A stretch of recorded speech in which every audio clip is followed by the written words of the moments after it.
When they were coming, they said they were freedom fighters. When they were coming, they said they were liberators. But when they did Vietnam, they changed their mind. When they did Vietnam, they changed their mind. What kind of people they so? They are freedom fighters. What kind of people they so? They are freedom fighters. You freedom fighter, you raping our women. They are freedom fighters. Freedom fighter, you killing our children. They are freedom fighters. Freedom fighters. Ayo, ayo, ayo, ayo. Ayo, ayo, ayo. Ayo, ayo, ayo, ayo. Ayo, ayo, ayo, ayo. Kena wamanya beala, wamanya benyagate, wama freedom fighter. Kena siato. Kena wamanya benya, wamanya beya, wama freedom fighter. Kena siato.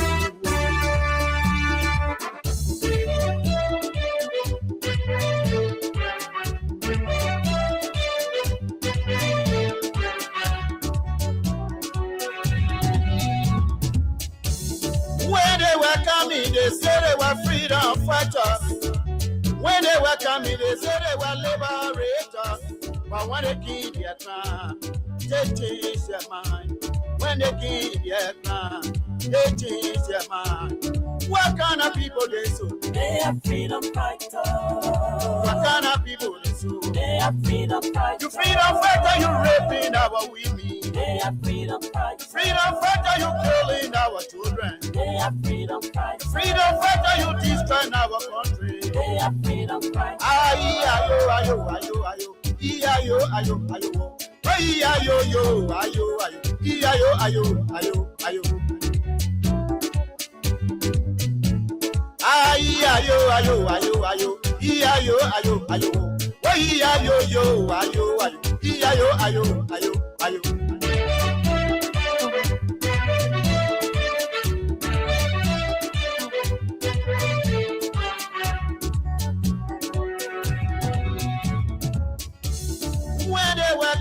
They said they were liberators. When they were coming, they said they were liberators. But when they came Vietnam, they changed their mind. When they came Vietnam, they changed their mind. What kind of people they so? They are freedom fighters. All over the place. What kind of raising money. They are freedom fighters. You freedom fighter, you raping our people. They are freedom fighters. Freedom fighter, you killing our children. They are freedom fighters. Freedom fighter, you destroying our country. It's a dysfunctional led by people who have brought this life we are sucking the life out of now. We will suck the life out of not the wind out of the sail. The wind people in the sail will take it out. How dare you call us insignificant when you were in political nobody after 2017 and we resurrected that dead political carcass of yours. You show us ingratitude and wickedness. We are falling out with George Weah. We did fundamental. The issues about which we disagree with George Weah are still that we're not sorry about. We're not here to give you power so that you turn it over. Prince Johnson, which is why the president is right to run the president. What a he and his warlord, fanatical, unstable warlord. We're not going to give the country to a warlord. And he used him. Just we are used to it. But neither Elliot brought Prince Johnson this close as you, Joe Walker, have brought him. I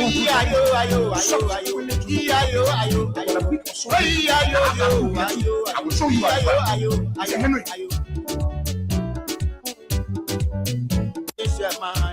When they give Vietnam, they change their mind.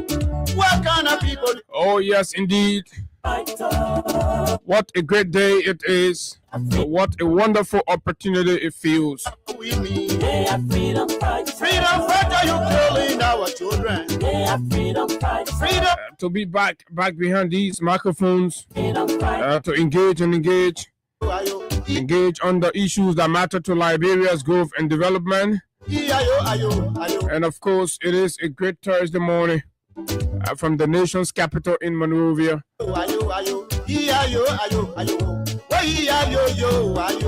And we are back to do business. And it feels very good to be back here this morning. A pleasant good morning to all of you, our friends, our fans, and our followers across Liberia. But whatever means you are monitoring us this morning, it's always a good thing to have you join us. Good morning to our fans and friends in the diaspora. And thanks for always joining us right here on the People's Radio Freedom 87.9. Yeah, exactly. At any moment, we'll be joined by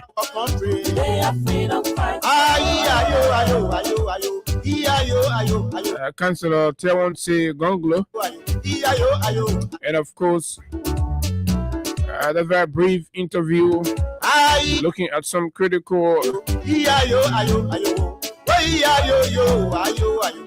issues in the country, and of course assessing some of his views on these issues right here on the big station Freedom 87.9. That's right, Brent, at exactly 7:30. We're trying to get that.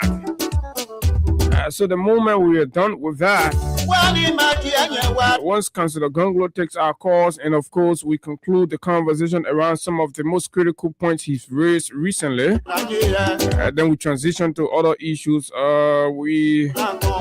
That's the shape and size of the conversation right here.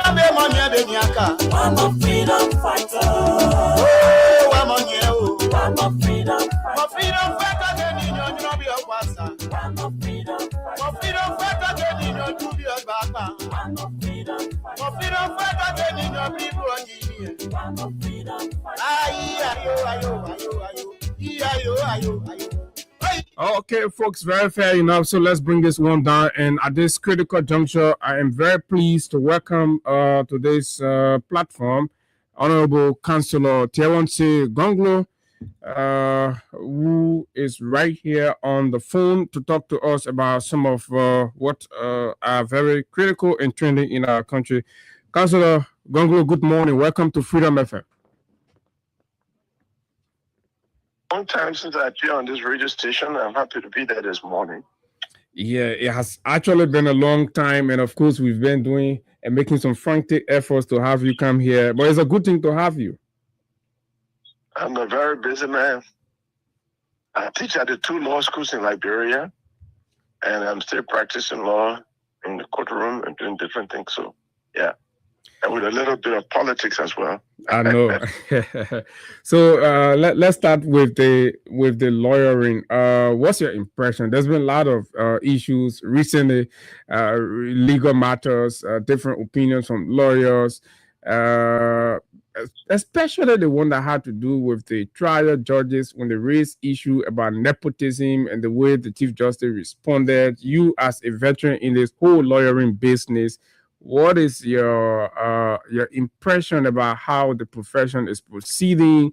Is it setting the stage for a democratically responsible environment in our country and all of that? Are you proud generally of how lawyers and of course the courts are proceeding? Life is a struggle. We are still building our country and building different systems and different professions.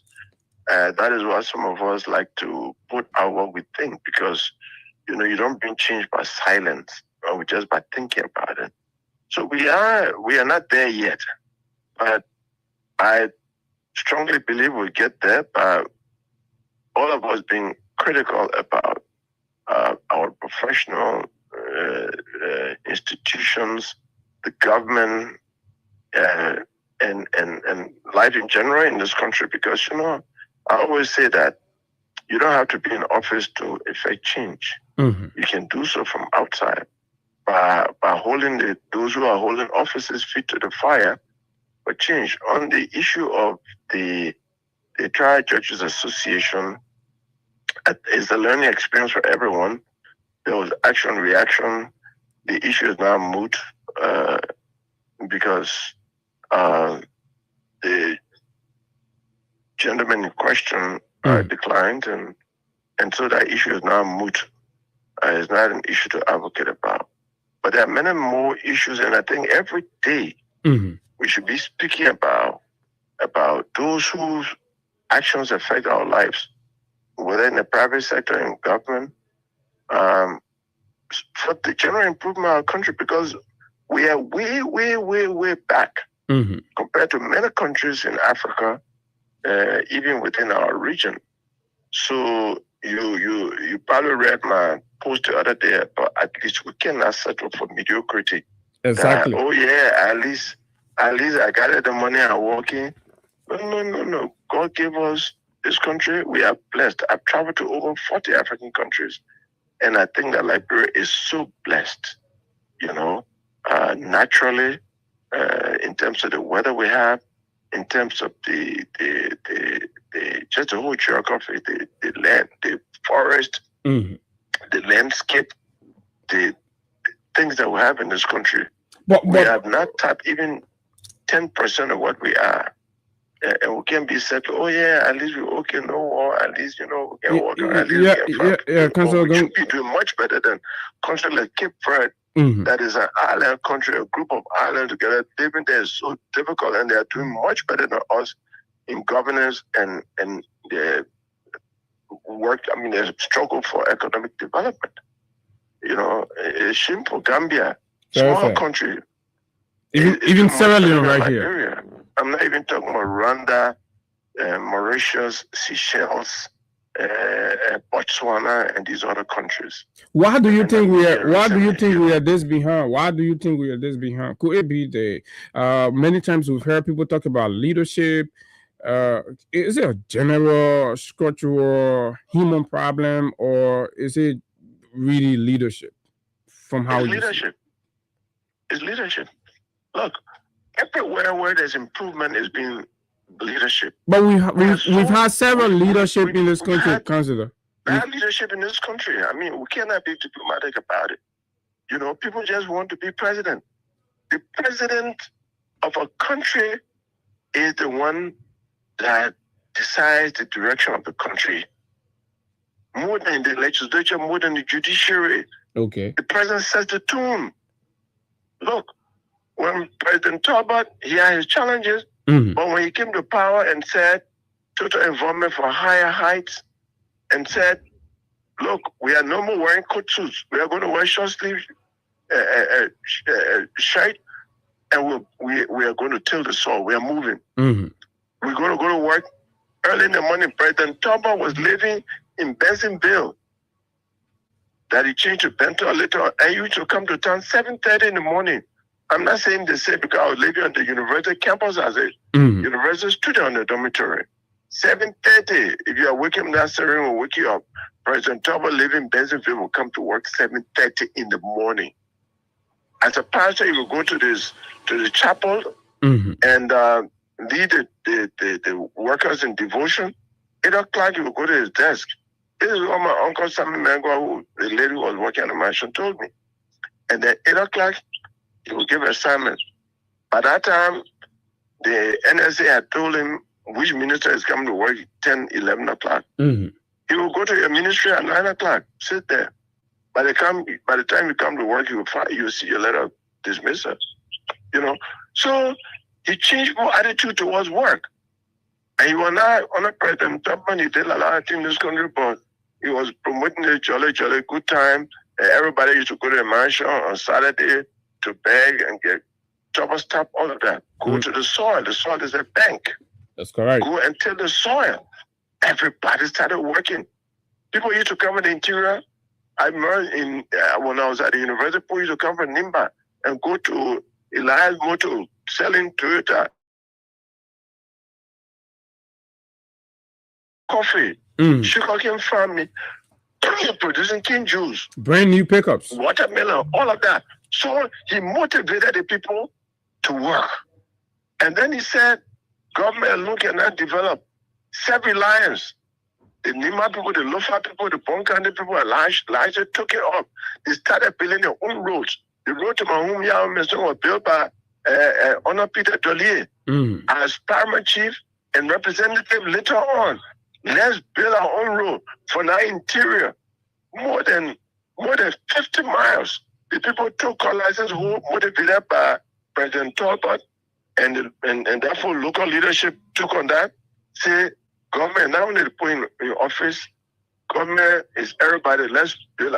The school in my hometown, Glazope, was built by the people of Glazope. They molded the blocks. Government helped them with the zinc.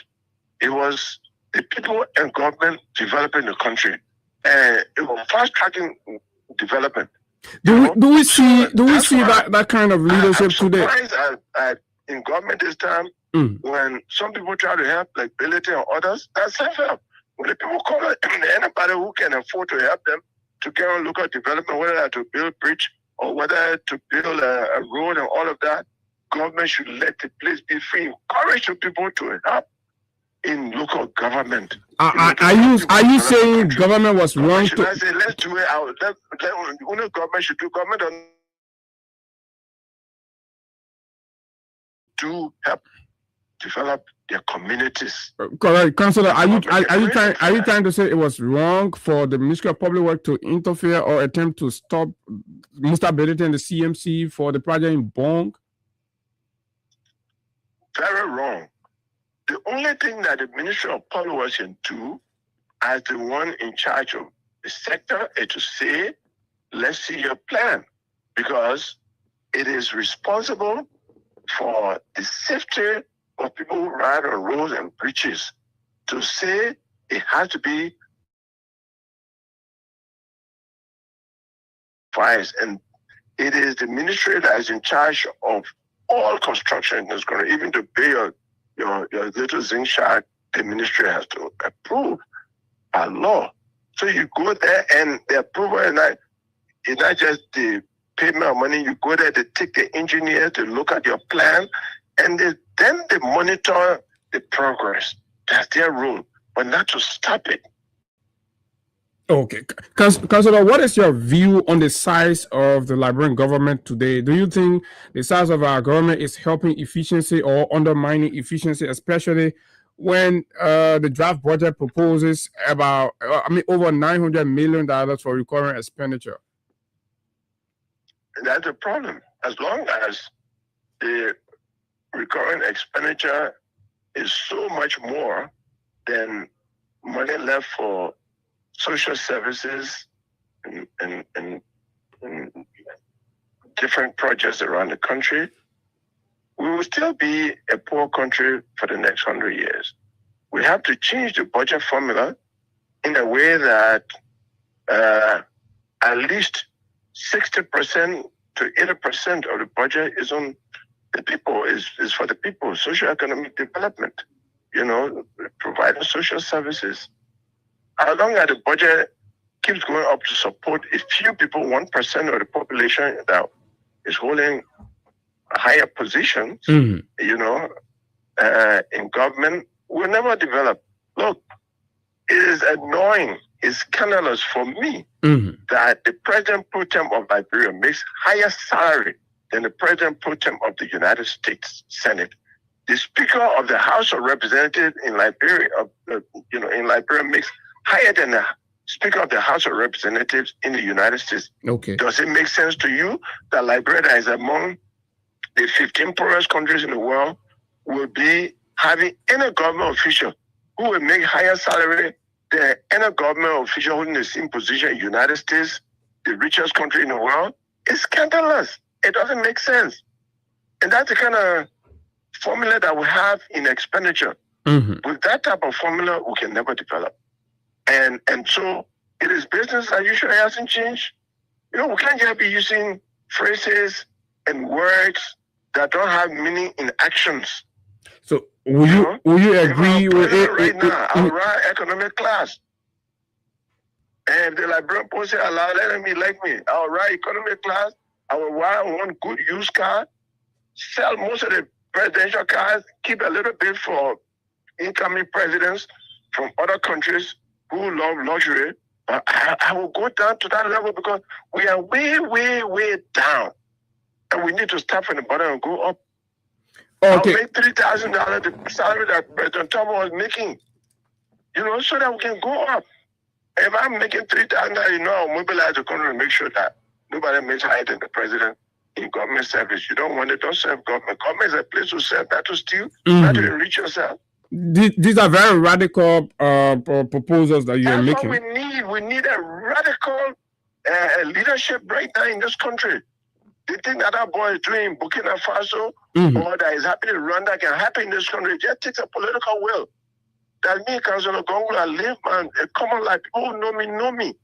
I'm simple, practice makes perfect. Councillor Gongo, so much putting yourself above your country. Councillor Gongo, these comments you're making, similar things were said by the current president of Liberia. He promised and told Liberians that he's a humble man. He have got not so much interest in wealth and all of that.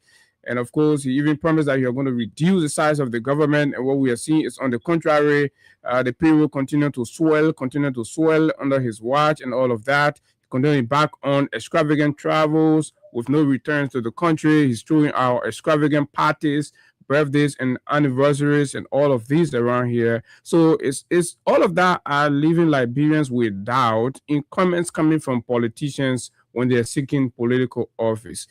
Do you think Honorable Boakai, President Boakai, has disappointed the population to a point where genuine advocates will not be listened to anymore? I think it would be unfair not to listen. You see, you use the word genuine advocate. I said this in the past, even before campaigning and during campaigning. Check on people's track record, not what they say today. If you don't criticize anything, you can't change anything. And President Boakai, good gentleman, but I don't know of his record of criticizing anything in this country. Wow. Even because vice president. I say on record, I want somebody to challenge me that he has criticized something in his life. No. Meaning he has always played along. There are people who are good followers. They follow what is there. They don't rock the boat. And they call them establishment politicians. They are there. They uphold the status quo. Then there are radicals like me who come to change things. Go to the Bar Association. I spent 3 years. If you don't have a license now, you can't practice law in Liberia. That has stuck. CLE, you have to do continuing legal education. Now I'm going to Ghana today. I got to go and get my credits in continuing legal education. Is going on. The bar has become self-reliant because of the policies are carrying. I said, we can't be begging. We have enough lawyers. Let's make sure they pay their dues. And you cannot get licensed if you don't pay all your dues and you don't pay your license fee to the government of Liberia. So we are raising revenue for the government, and also raising enough money for the bar. That started under me.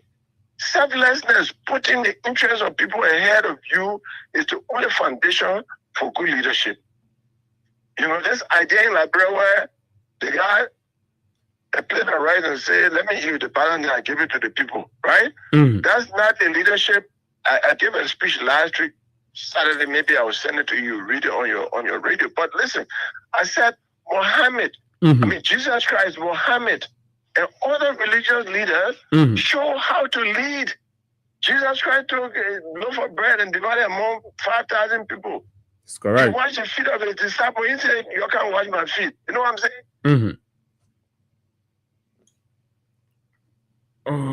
Oh my God. What do we have?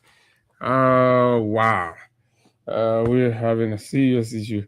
Wow, we just lost Councillor Gonglo right there. I think my iPhone has ran out of folks. So this is it. And we've not even gotten to the real meat of the conversation. Wow.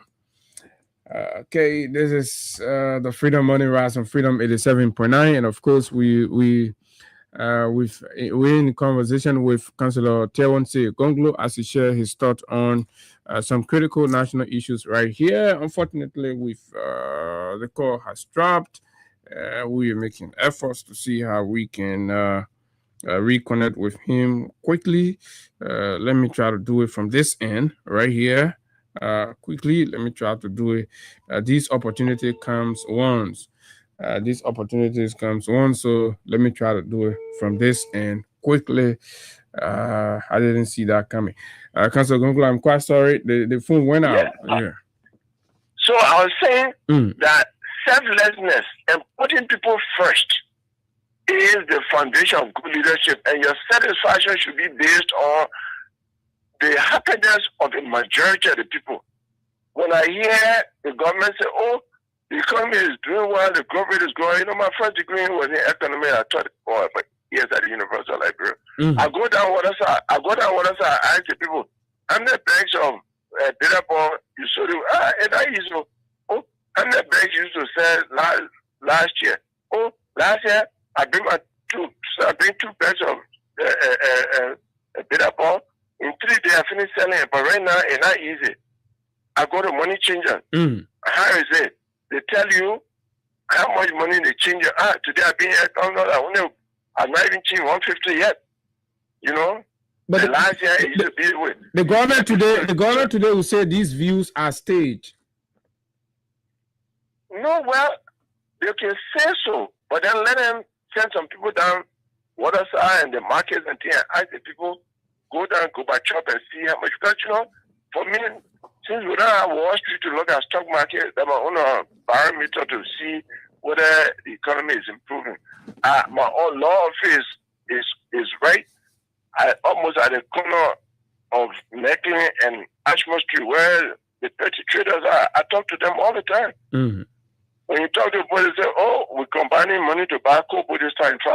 We can take it on SAPE." Wow. That doesn't show that things are improving.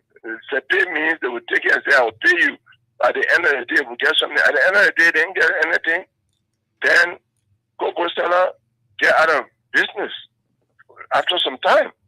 So we really have serious problem in this country, and until we restructure our budget. I mean, I heard Senator Darrell Dillon saying he put in a bill for 5,000,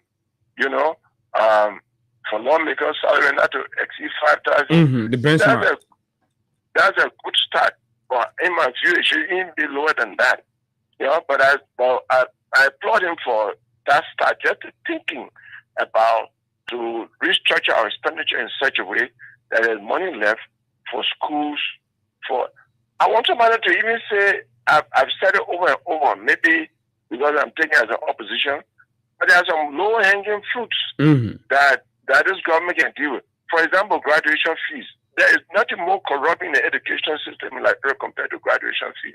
You pay a school fee $100 this semester, next semester you pay $100. Time to graduate for graduation, then they tell you pay $300. One month to graduation. That type of thing is discouraging a lot of parents in sending their children to school. Some will say, "Oh, I got 5, I will send 2 or 3." And later told me when I spoke about this on the radio, they come on. My 3 children, a few years ago, my 3 children graduated from high school. But I'm worried. I know why they're not graduating. It seems that why instead of all being happy that our children did what you're worried because of the graduation fees. That's correct. And I think that the president can issue one executive order and say from today no graduation fee. Because he didn't pay graduation fee. I'm younger than him. I didn't pay graduation fee. None of my brothers and sisters who went to when they graduated from high school pay a graduation fee. So that type of, and the graduation fees. That means it's a new phenomenon. It is new, very new. And the just school authorities, they are using it to steal money from us because, you see, kindergarten graduation, 75, 100, 150, for what? And they do it, they don't tell you at the beginning of the year that this will be the graduation fee, right?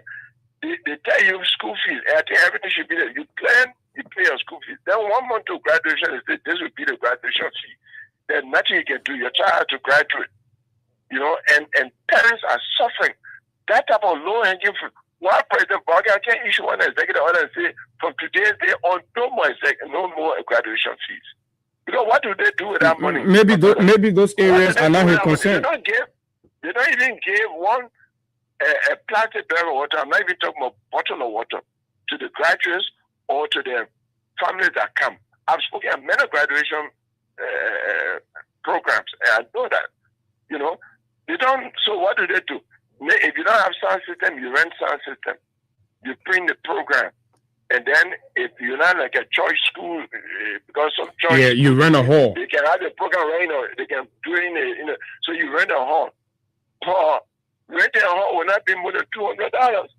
You know, and you have 30 students graduating, paying you $300 each. That is just so much stealing from the people. And for that type of thing that is hurting every family in Liberia, the purpose of government is to seek the common good of the people, to make them feel good. That's something that, for example, the president can issue an executive order. I'm calling upon you to do it as a Christmas gift to the Liberian people. No more executive order. That get one pen. And anybody that does it is in violation of the law. Why not do it? Okay, Councillor. So, Councillor, you're a lawyer. You've been around for so long. I'd like to ask, there is this growing concern about the about issues around police brutality. Just yesterday, during the early morning hours, there was this video from Red Light where a pregnant lady, believed to be a street seller, got involved in some sort of scuffle with an officer of the Painesville City Police that resulted in malhandling or maltreatment. What do you think? What can you say will be responsible for the wave? First of all, do you agree that there is increase in police brutality, and what can we do as a country?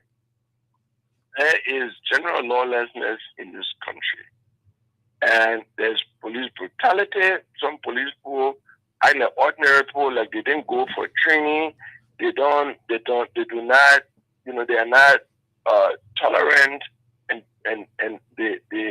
they don't measure their actions. They are the ordinary people. They get angry like ordinary people. And as police officer, there's one line in the oath of office of all police officers in the world. And it is maintain courageous calm in the face of danger.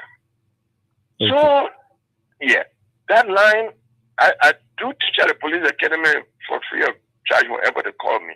And I always repeat this to them. The police people and the ordinary people are not the same. They are the ones that were trained to deal with human behavior and to improve society, make an orderly society, to strengthen and to build and strengthen the culture of peace. They have the law in their hands. I mean, they have the seal on one shoulder and they have the flag on Liberia on one shoulder. Every police officer who is working is carrying Liberia on his body. They must exercise that responsibility, you know, with caution and with high degree of responsibility. So you cannot treat an ordinary person, you know, like you are an ordinary person too, you know. But you have to look at the SOP, the standard operating procedure, as they say, that's dictated to, for the lack of a better word, the leadership of the police. The standard operating procedure is there. That is why you have the police professional standard deviation for complaint. But I'm saying the more police engages in police brutality, which is lawlessness, it undermines public confidence in the police. Also, the public. There are individuals who like to challenge the police. The police is the embodiment of what the government of Liberia is, what Liberia is in fact. The fact that the police carry the flag and the seal on one body, when the police says something to you, abide by it. If you don't like what the police is doing, complain the police to the authority higher than that particular police officer.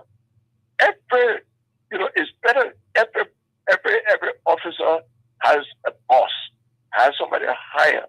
And I think instead of people challenging the police physically, they should be complaining. We are here as lawyers to help them, you know, deal with these issues. What? That's how we build a peaceful society. Why do you think the apology as offered by the Speaker of the House of Representatives is not sufficient enough in the face of his threat to imprison journalists and all of that for doing their job? Fighting does not have the legal authority, it's a real threat. But we some of us who have followed Liberia's development, reading and participating, myself, I've been called to court before as a student journalist. I was on the editorial staff of University School. But we read about what happened to journalists in the past. Mm-hmm. So I read, for example, because he wrote one article saying that the legislature has subordinated itself to the whims and caprices of the president of Liberia, President Tubman. He was held in legislative contempt, jail, and what did they do to him? They had him straight naked, only a brief was on him, and they perforated a bucket. Just how you can perforate, you can have the greater to greater cassava, right? Mm-hmm. With a little hose. And they put the toilet of all the prisoners inside, they put water inside, put it in here, and made to throw it in the street of Monrovia. By the time he left Ashmore Street, down Rana Street, told the story of, I think, Kerry Street or Benson Street, to Central Street, back up to Ashmore Street, to get to that, back to the prison with the gunmen behind him. Mm-hmm. The toilet was coming down his face, all over, So that decides the point. So many journalists were detained in this country. Jail Minister Abapo died as a pamphlet. Every time he wrote something against government, he would go to jail. He used to have his mat, a toothbrush, and a Bible in him with the Constitution all the time, ready to go to jail. I, as a lawyer, free so many journalists from jail. Mm-hmm. Key among them is the late Stanton Peabody. Police Director Joe Stanton Peabody, at that time publisher of Daily Observer, and the editor-in-chief, Jim Situa. I filed hippie couples. George Alexander Zoe was the judge at that time. And that's how those people got freed. Disgracing good only for doing their profession. So, for me, and the lawmaker show a high degree of ignorance. And I'm sorry that in some countries they will have called upon the Speaker to resign. Because the legislature came out in 2018 with the Kamara Act that repealed all the anti-speech laws. I drafted that law when I was Solicitor General of Liberia in 2009. I said, I've been fighting for press freedom. I am not going to be a Solicitor General that will spearhead the jail of any journalist and will campaign for press freedom. So I drafted that law and took it to the president. I don't know for what reason, but it's a certificate from 2009. That one thing that I praise George we have for all the time. Mm-hmm. In the first 6 months of his government, he put that bill on the floor and the legislature passed it. Because he had waited one more year while they were criticizing the government, by that time it would have been difficult for that law to pass. But that's correct. He did something landmark. Because the citation law came from way 1914. And that law has been on the books. It has scared people. It actually fed on press freedom and freedom of speech. So, the kind of victory that we score for freedom of speech and press in the country, we don't want anybody in a dream set to dream about reducing the space for the press by intimidating them. So I think he said, apology is not enough. Like I said, because when a person is angry, there can be no restraint. Your true color, the true thing in your mind can come out. And now what came out there? So, and you think that's a true belief and thought of the speaker, the jail journalist? That is his true feeling that out of anger just came out. Because anger can make you diplomatic. It can bring who you are. You say exactly what you want to say. What does the silence of the executive in this regard say to you? Silence is always conspiracy in my view. Because the executive should come up and say something that journalists should never be threatened, even in the remotest way in this country. Never. At least we we are on the path to the land of liberty.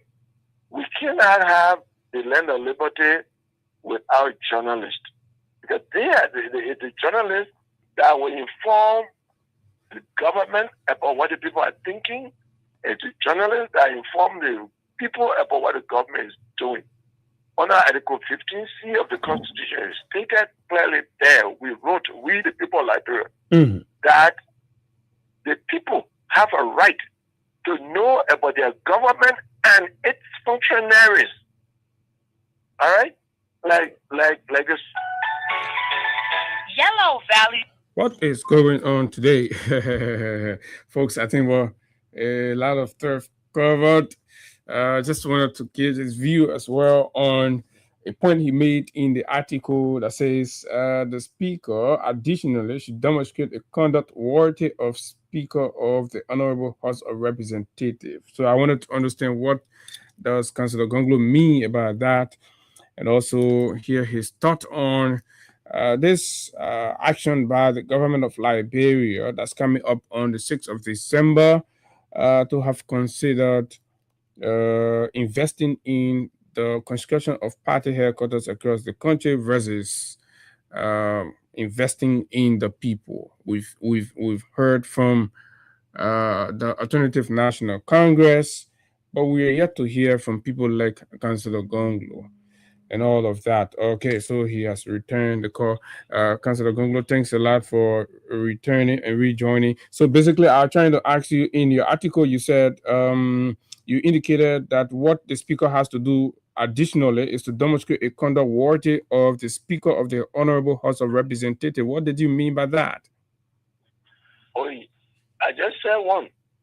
He has to actually be engaged in the press all the time, giving access to the press of everything to do. He has to say, look, he apologized. But you know, the guys on point where my late father-in-law used to say to his daughter, as she tells me, say, anybody who, by the time you say, oh, you wrong me, and they say, no, man, they're not prepared to change. Because by the time you say you wrong, they say, no, man, and they keep doing the same thing over and over. I believe you are probably seeing some people like that. That thing happens. Yeah. Oh, you wrong me. Oh, no, man, I'm sorry. But then they go and do the same thing again. That's just right. because he said sorry does not mean that you will not do it again. We are watching him. He has to have a different attitude towards the journalists. And they will be saying that, oh, the speaker, all right now, the speaker really, he calls on his office, he tells her everything, he's so open about everything that's happening in the legislature, then we know change is coming. Fair enough. This final point, maybe second to the last, the government of Liberia, the ruling party, Unity Party, has embarked on this a project of constructing political party headquarters across the country that have drawn a lot of criticism from particularly the political opposition. Recently, we saw the ANC of Mr. Alexander Cummings issue a statement disagreeing with the decision of the government. They believe investing in their party rather than investing in the people. We've not heard anything from your party, at least I have not seen. But what do you think? Is it a good thing to do instead of investing in the people in the face of the difficulties, the economic quagmire that have engulfed Liberia? The Unity Party is throwing out a big jamboree to raise money to build party headquarters across the country. They're not raising money to put medicine in the hospitals, but rather they're building party headquarters across the country. What's your thought?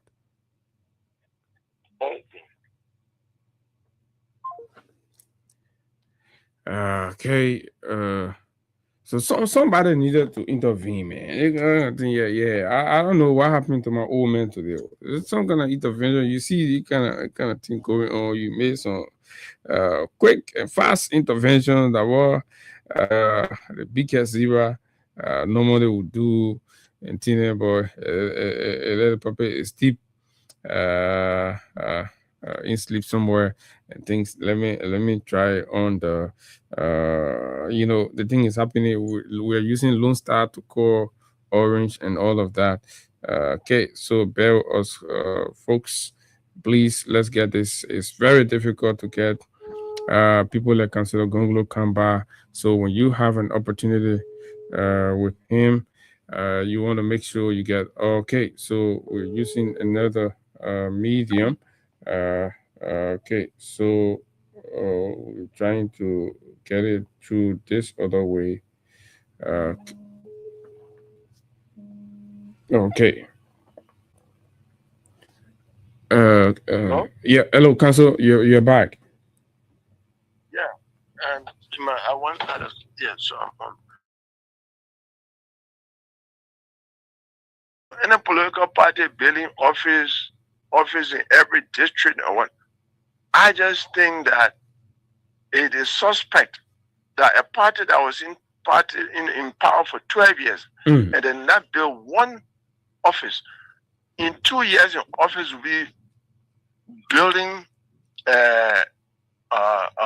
offices around. Now they have the office that the party was ejected from, I understand, has been purchased by the party and all of that. That is a reason for GSC to actually check. You know, we need for GSC to check.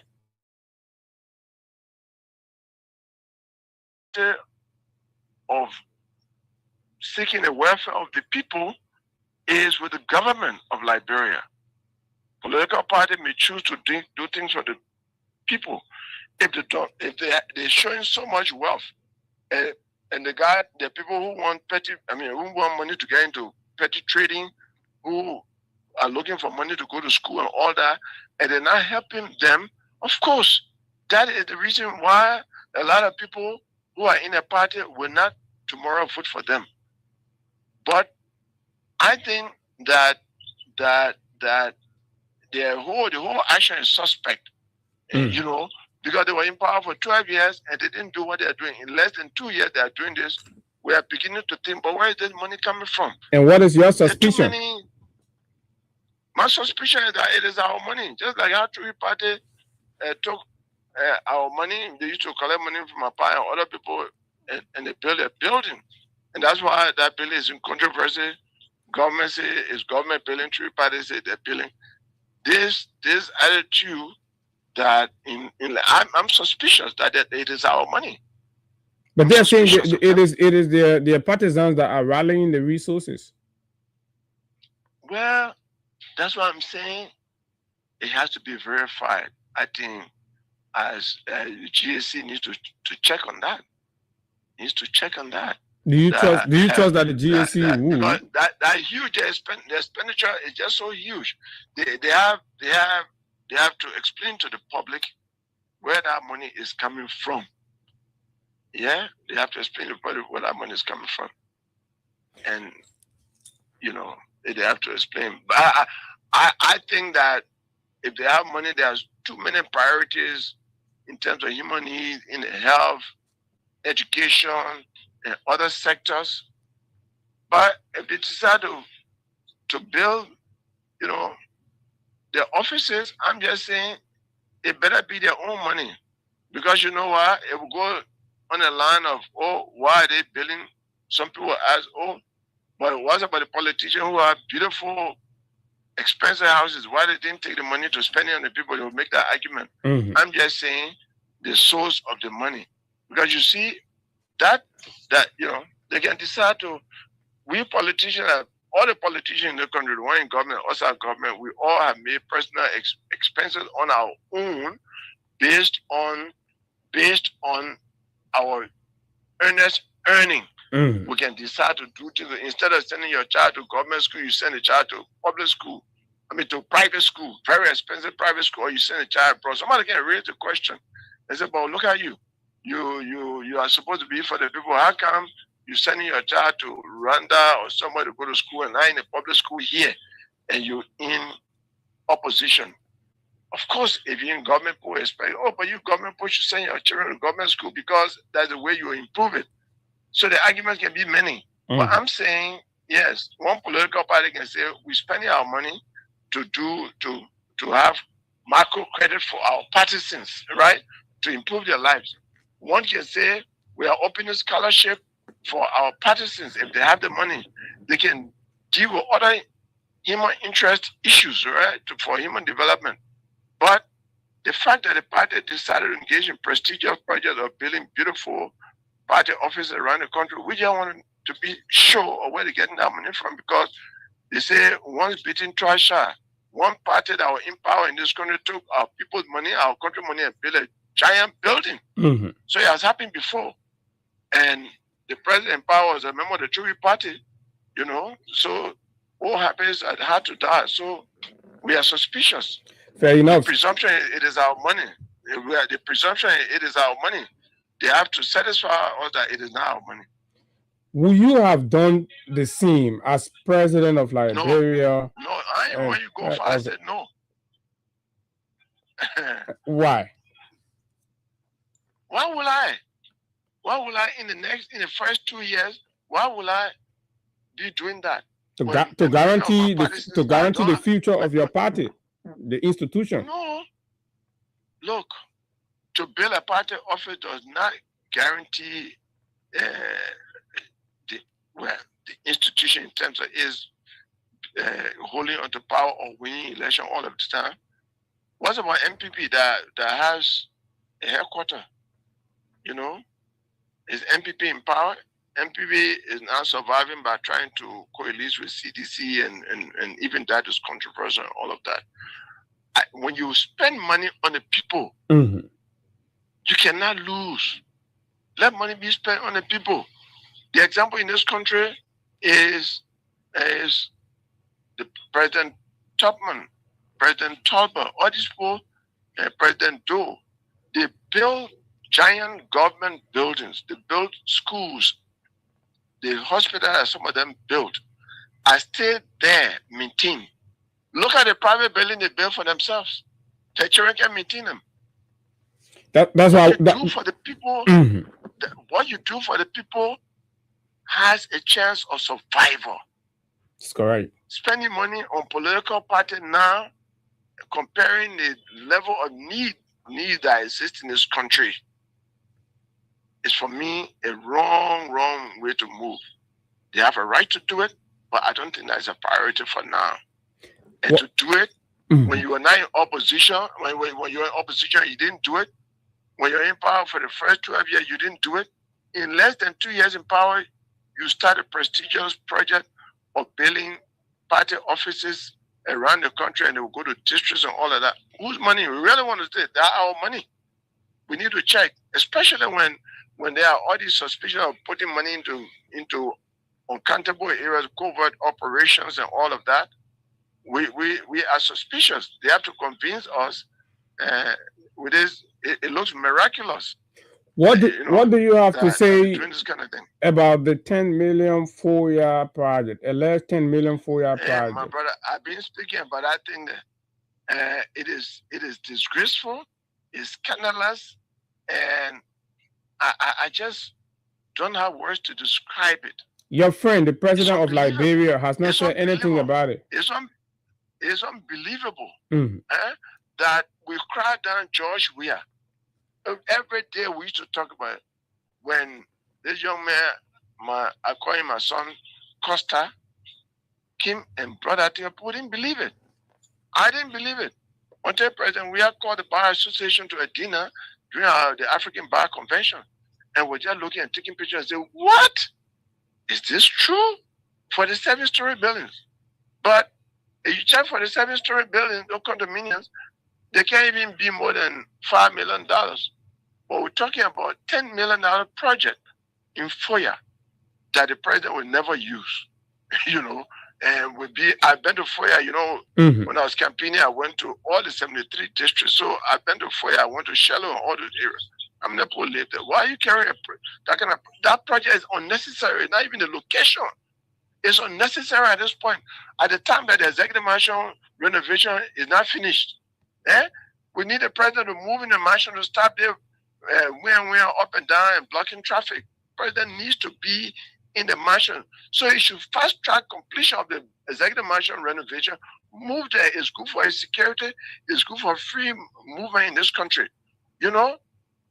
And it will cut down costs of the big convoy going up, a 25-car convoy going up and down every day. And will improve the economy. Let him finish the mansion. Why you going to pay $10 million? And what I saw now doesn't look like a foundation for any $10 million. It is something that is being used by some people to eat money, to steal our money again. I always say government is a place to serve and not to steal.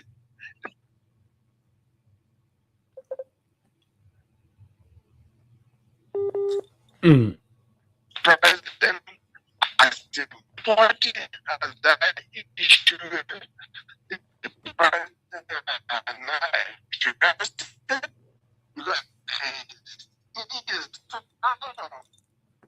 Oh my God.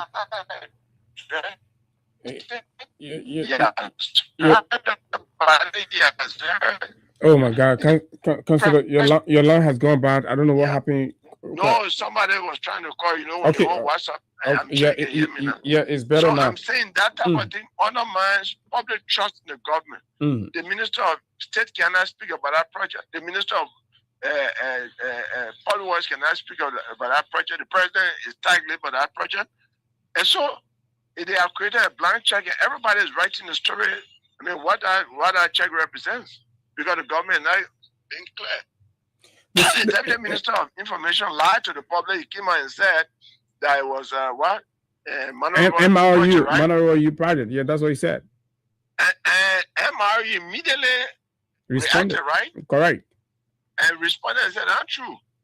And the presidential press secretary said it was a government, it's a presidential villa, and her boss, Sam Steve Kwa, said he had no knowledge about this project. The Minister of Public Works said he was not going to say anything because it has security implication and all of these contradictions and all that. In the face of that, your good friend, the President of the Republic, has remained quiet.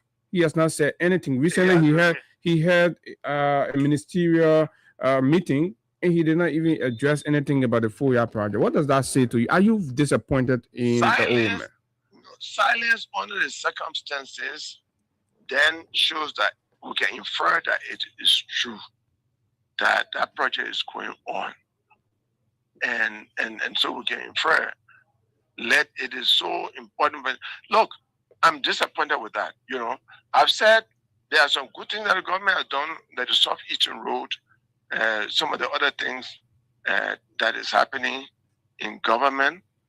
There are some steps that have been taken, but when you compare the missteps to the good steps that have been taken, it's really disappointing. You can't take one step forward and two steps backward like this one. This one is dampening the hope of the Liberian people for good governance. How can something like this be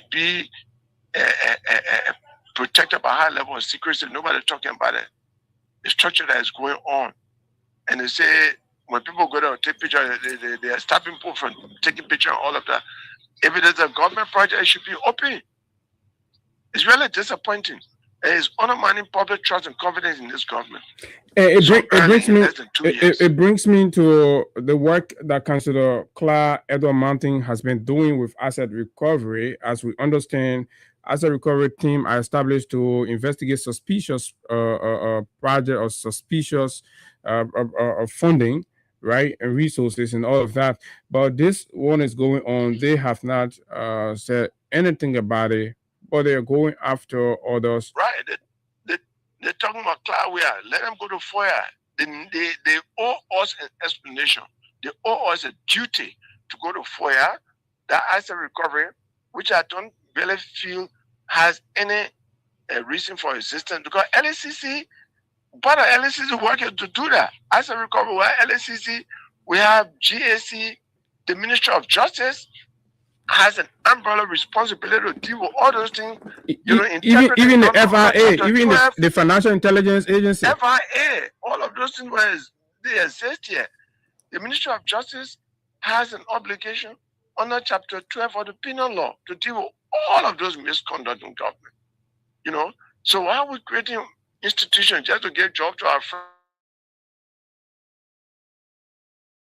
Effectiveness and the political will of the president and those in offices that will change things around. Have asset recovery been effective in your mind? It was under, I think President Salif started with current speaker for Nandikova, and then that silver money thing came up. We started it, and it just died a natural death. So why are you perpetuating something that is not working? Like it seems to be used as a political weapon. Yeah, and all of that. Now people will put all of that as a political weapon, is a way to give job to some supporters who did not have opportunity in the mainstream jobs. And it's just increasing government payroll, because these are high-paying jobs, increasing government payroll unnecessarily. This government is getting so bloated,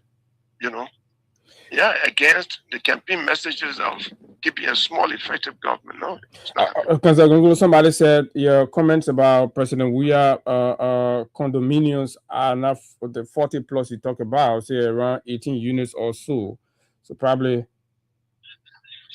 Well, I take it from the current LBS Director General, who defended a long time ago when it was happening, when he came out and said the man paid 47 condominiums. Okay. But the man was a rich man before becoming president. When Eugene Fagon said it, and that evidence is there. And he was credible. He was in a position to make that kind of statement. He was Deputy Minister of Information. Why can I rely on the statement that he makes? Yeah. I agree with you. Fair enough. So I listened recently to Professor P.L.O. Lumumba. He said something very profound about what leadership in Africa should consider, especially head of states, that it is important that head of state give a space to opposition leaders to sit on the table, that most of them just want to be heard. Since after the election in Liberia, there are a lot of tension, the disconnect between the executive and the political opposition. You being one man that have been around for quite some time now and have vast experience in governance, the rule of law, and statecraft. Have there been any moment where this current president, His Excellency Joseph Numa Boakai, has extended an opportunity for you to sit down and give your thought on governance, and why is that important? The answer is no. It is his choice to do that, and I'm not disappointed that he has not done that, because even without doing that, I speak publicly to him. I write about governance issues, and I think that is influencing governance. In some cases, they do influence government. For example, the Senate will come here with a bill that does not make sense to me, and I put my professorial hat on and wrote an open letter to the Senate, and I think things are changing. Yeah, things are changing. Because we don't want those of our colleagues. Some of us are international in character. We got friends all over the world. We don't want our friends in Europe and America. I was a W.B. Du Bois fellow at Harvard. It's a prestigious place to be. And I was an independent researcher. I researched on the justice system in Liberia, and that is why I transformed the prosecution department of the Ministry of Justice since 1847. And today, you have only lawyers as county attorneys over the country. I can claim that it never happened before my time. So we are here changing things by speaking to those who are governing us, the legislature, the judiciary, the executive mansion, because we speak truth, and if you don't act on it, the public turns against you. And so somehow they will gradually change. But if they don't change, especially me, I have a moral obligation and authority to hold the government feet to the fire, because I was the first politician in this country that convinced my supporters and partisans to vote for Unity Party during the second round, and not President Weah. President Weah was calling me, people from Unity Party were calling me, I ignore all the calls. I said I will make my decision not on the basis of any arrangement with any political party. It will be a nationalistic decision. So I talked to my partisans and supporters abroad, in America, in Europe, in Australia, in other parts of Africa, in Liberia, And the general conclusion I drew was that they preferred that there be a change of leadership. And that's why we voted for Buckeye. Are you proud of that decision today? We voted for, it was the right thing to do. Are you proud? Owing to what have happened, are you proud of the decision? Can you look back and say? I just said to you there are more, I'm not going to use your word. I will just tell you, I just told you that there are more missteps than good steps. All right? Now you conclude. Meaning you have some regrets. I cannot be proud. Yeah, I cannot. No, I'm not regretting that I voted for them. You can marry a woman today and divorce her tomorrow. Because so I'm not. Yeah, but you can question the choices. You can question the choice you made. You know, I can only regret if the alternative was better. And at that time, the alternative was not any better. So I don't regret. But what proves today that the choice you made was even better? No, people you can make some general conclusions on people past conduct and compare the current conduct. If I slap you this morning, even though my slap was not heavy, the person who slapped you last week and they took you to the hospital, you spent a whole week in the hospital. If I slap you this morning, between me and that person, you'll be angry with me more than that person. Even though initially in the conversation, your own assessment of the past record of this current president, you said there was nothing impressive. There's no history of him standing up for anything and all of that. So the record of his past was not as impressive. But he knew at least knew about governance and work under Talbot. So I could say people who work under Talbot must, they must have captured some good things from under Talbot and they could bring it. And Vice President Talbot, for example, when he was Vice President for all the years under Talbot, we didn't know what he possessed. And so this Vice President who worked on a government that didn't perform so well, because if I performed so well, I would not resign from it. But compared to the 6 years that we had, was a little bit better. And I said, this man working under President Talbot I believe will bring some of the things that he learned under President Talbot as a technocrat. So that was a reasonable basis of my decision. And like I had said in my campaign, that CDC and we took this country to the ICU. How will you have judged me if I voted for him and you say, oh, but the man wanted the plug to be just pulled up so Liberia can die? So that's why, if there was a better choice than I would have gone for that choice over him. But between here and it was a better choice. Any day. Understood. So you wanted to remain consistent with your position and all of that. Exactly. Okay, that's the only answer that I have, consistency. That's fair enough. So do you still want to be president of Liberia? Yes. There's no politician today in Liberia who can compare his life of struggle, right? And who has expressed his views about how government should be, who has been prepared to lay his life down for this country. Even as a little child, 21 years old, I started going to jail for free speech. I became Solicitor General to protect the press. I told President Salif that I could have been even Chief Justice today because she offered me to be Associate Justice of the Supreme Court.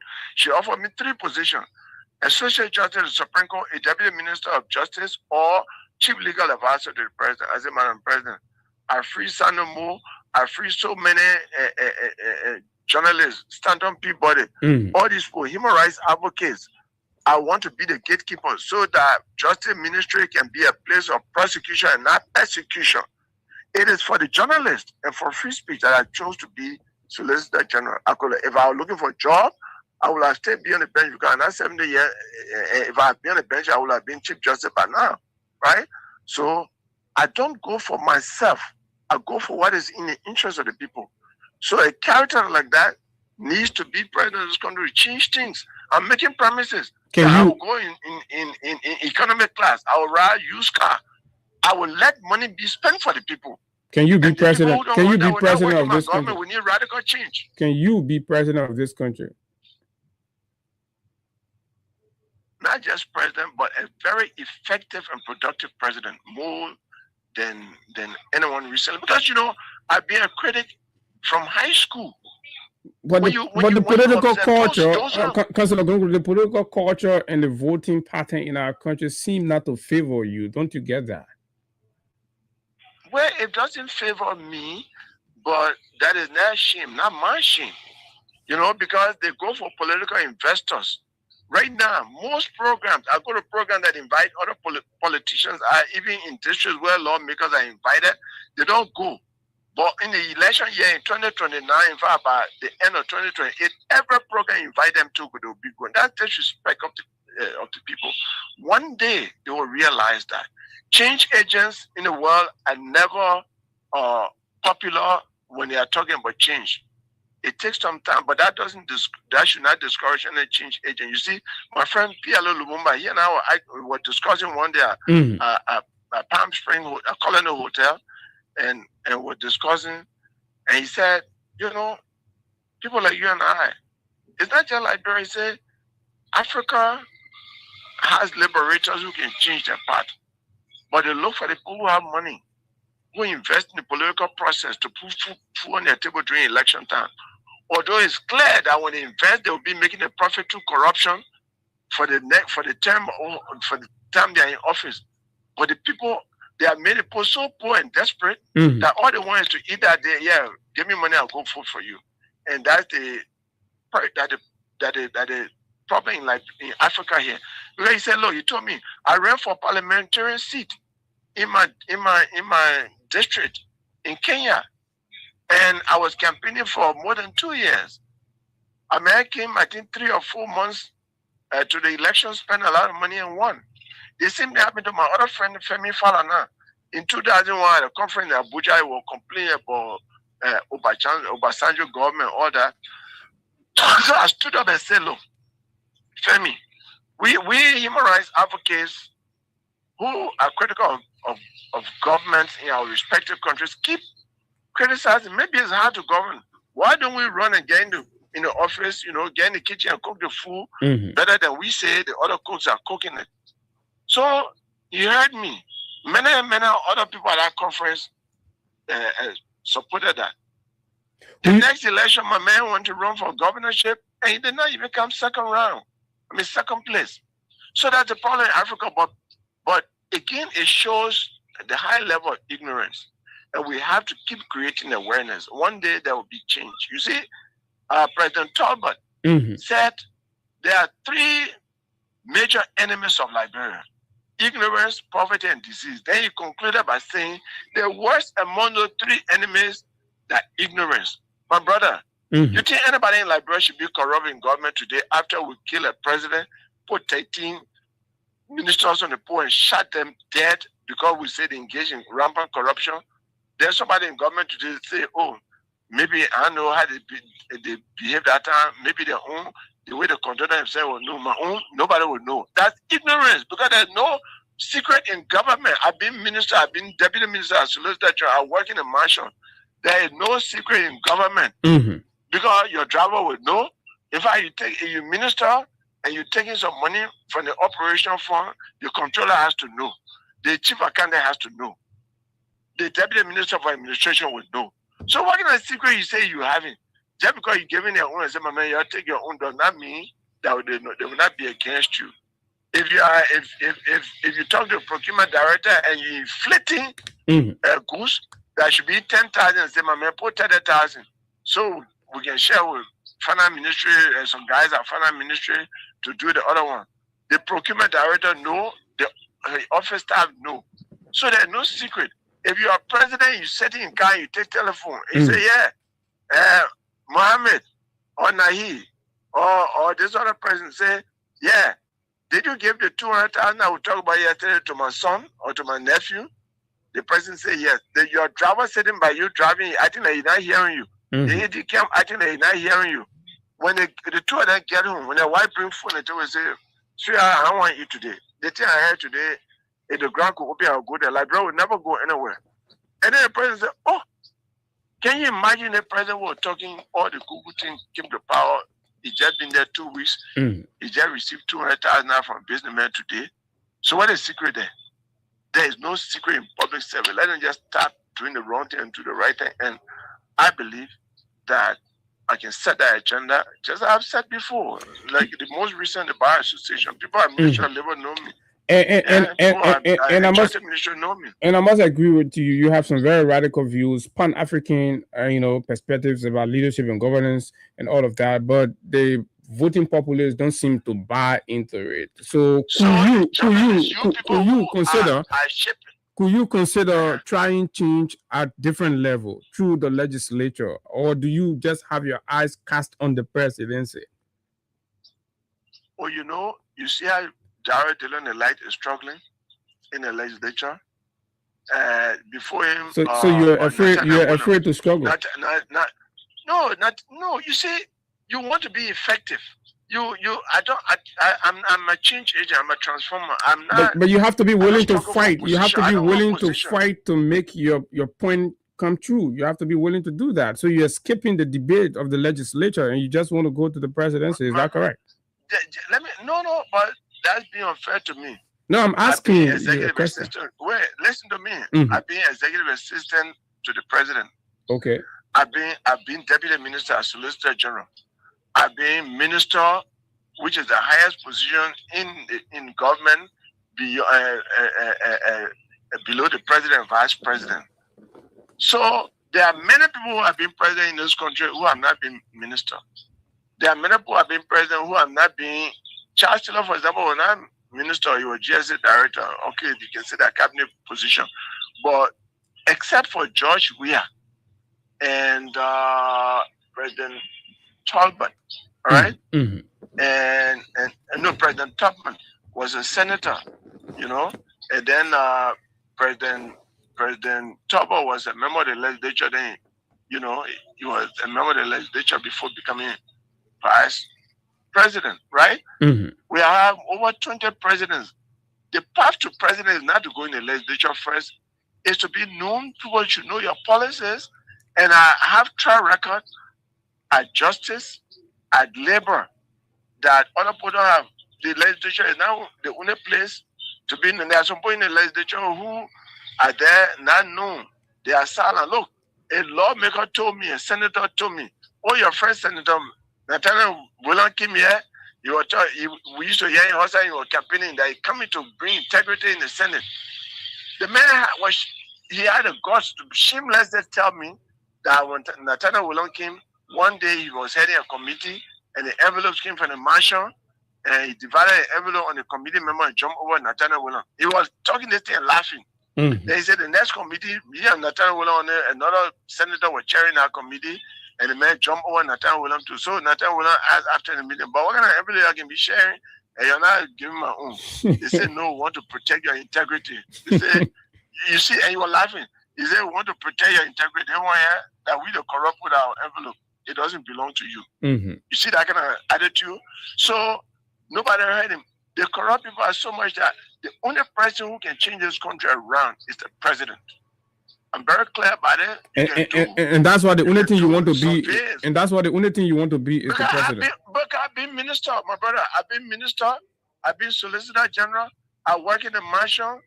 I travel around. You see my picture in the history book. I've gone on road now, serving government. I'm not poor that kind of record.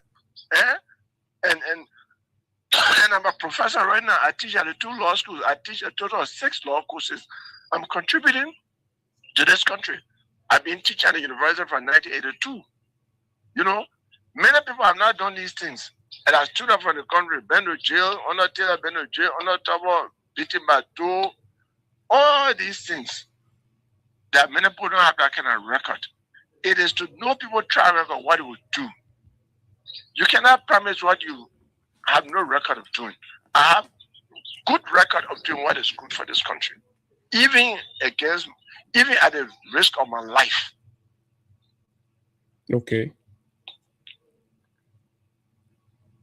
Okay, Councillor, it has been a long haul. I gotta go. Yes, certainly. So lastly, Councillor, this thing, You journalists have a way of luring me. Player, go and let me talk. Say, I just 1 minute talk. You say, was just going to talk, but the speaker thing now you take me to the whole country. They civil society organization. I'll be thinking. No, we'll just be sticking to the time. Civil society organization. You know, it's difficult to get you. So when we have you, want to cover a lot of things. Civil society organization, their performance, and are they actually living up to the expectation of keeping the government feet to the fire? They're not doing well. They're not doing well because at my age now and my life in the struggle from the 1970s to now, we thought that by now a lot of young people should have learned from us. People are getting more glued to money.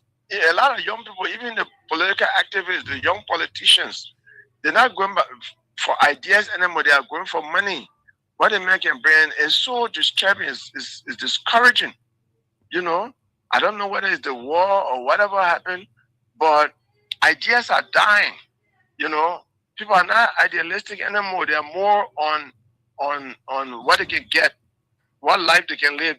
Every young person wants to drive car now, even though most of them want to school. We finish college 20 years and think before we could even walk car, drive car. Mm-hmm. But people want to live in the best building, and they want to build houses. And you know, that's why everybody want to go to the legislature. I bet if you bring the salary of lawmaker to 2,000, very few people want to go. And you say, as the old people used to buy their own car, well, government buy a car for you, you pay because that car is for you. You say any kind of way. This idea of government buying car should be discouraged for the 5,000 car and all that. It should be. I think Dara should go beyond that. Since he wants to free up money for the public, reduce the amount of gasoline. You know, the lawmakers are in town. They want to go to the villages, maybe they're on vacation.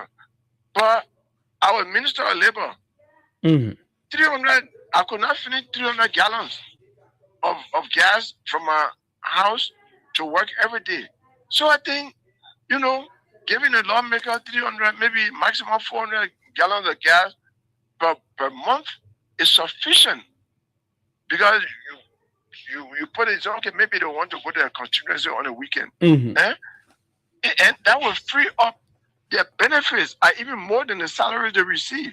Your good friend, the salary. Your good friend, the National Security Advisor, Honorable Samuel Kofi Wu, a new human rights activist and advocate in this country for many years. You know, since he's entered government, he's remained silent. So many people think that advocacy is just an opportunity to have a space.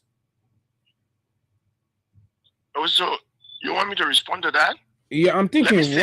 What do you think? He's your friend. You all have been in this advocacy thing. So let me to have him there now, and everything is happening. No, I'm not just focusing on him, but this is what I would say generally about people in life.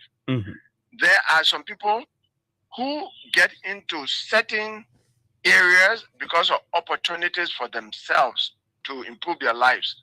Like there are some pastors who are pastors not based on conviction, right?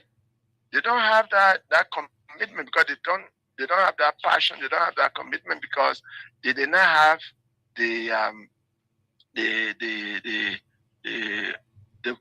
didn't have that vocation that this is what I want to do in my life, right? They didn't have that belief. So for me, improving the welfare of human beings around me. You heard me citing the Bible that my foundation, love your neighbor as you love yourself. That has shown I display my Christianity. That when people around you are happy, that should make you happy. Some people are human rights advocates based upon an opportunity to have high profile or to travel to conferences or to even get money and different things. And so they are advocates for different reasons, not based on their belief and commitment, because you must be prepared to die. And your belief in human rights advocates does not change from where you sit. I was really disappointed that the National Security Advisor, a human rights advocate, and who has won human rights award, highly respected and written a lot about human rights, would be in a marshal, and a Guinean who came here, Mm-hmm. a Guinean who came here in refuge, right, will be sent back to Guinea with the risk of being killed. I was totally disappointed. It should not come around. In fact, where does that leave his human rights credential for you? Where that left for the public to judge. But I am saying, if I was a human rights advocate, as a human rights advocate, as national security advisor, I say, this is against the refugee law. This is against the human rights treaty that Liberia has signed. We cannot send anybody back. George, we have sent a police chief back. We were angry. We blasted him. Mm-hmm. All of us in the human rights community. How can that be repeated by a government that came to rescue, rescue us from lawlessness, from backwardness, from misgovernance to good governance? That just for the credential of the whole government in terms of rule of law. This and the tenure position has just destroyed this government credential when it comes to rule of law. And worse for this government because it is the Unity Party that brought tenure positions. You know, it's just like you write your own book, my brother, and then the book is popular, then you get to office and find out that you can't even go by what is in the book, then you ban the book. Anybody read the book, you go to jail. Mm-hmm. You know what I'm saying? And so that level of inconsistency, I can accept. It's unacceptable. And then if you're a human rights advocate, you in the government that grossly violates the fundamental human rights of any human being in this world, then it questions whether or not you actually believe in human rights. It's really, really bad. You know, it's really, really bad. The other boy, they believe in human rights, but you, a human rights advocate, for treaties that Liberia government has signed, and we were the first signatories of all the treaties in the world from Africa and from sub-Saharan Africa. And we are called the land of liberty. So somebody come to the land of liberty for refuge. When the people who founded this country came here in refuge, this is a refugee camp. There's a history. There's a country that has a history of being a refugee camp. Yeah, providing safe haven for people. When all the countries were under colonial rule, and Mariam Makiba then were living here, they were carrying Liberian passport. That's correct. Nelson Mandela and others. Mandela carried Liberian passport. You must Philemon and to Liberia tried that. Under colonial rule, people came from Ghana, from Togo, from Nigeria, from everywhere, because of the way the colonial master were treating them from Guinea, from Ghana, from Ivory Coast, from Senegal, from everywhere, and came here for refuge. This government and the past government destroyed our credential as a refugee camp. And you know what? None of those countries have ever sent a Liberian back. Otherwise, Ghana will have sent Taylor to Liberia. Otherwise, Africa will have sent Prince Johnson to Liberia. They will have sent all the other people to refuge to Sierra Leone, to Guinea, and everywhere. They will have sent them right back. Talking about Charles Taylor, Councillor Gonglo, and that could be the final one. And I liked the way you even went there. It has brought me to. Did you turn Charles Taylor over? Did you play any role in that? What many believe was done without any extradition hearing, as required by the Constitution. No, but there was an agreement between when President Thabo Mbeki and Obasanjo came here, and they talked to Taylor to take him out of the country. When they took him out of the country, by that time he had been indicted by the court in Sierra Leone, and then President Obasanjo said, I will turn him over to an elected government if that government make a request for him to be turned over. And it is that government that will turn him over to the special court, not the government of Nigeria. Okay. President Salif made a request.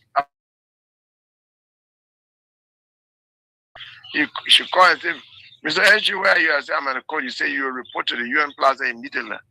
I went to the UN Plaza, and General Obi Diako, the head of UNMIL, said President Tiller has been brought from Nigeria, and we want to be here to give us legal guidance in the process.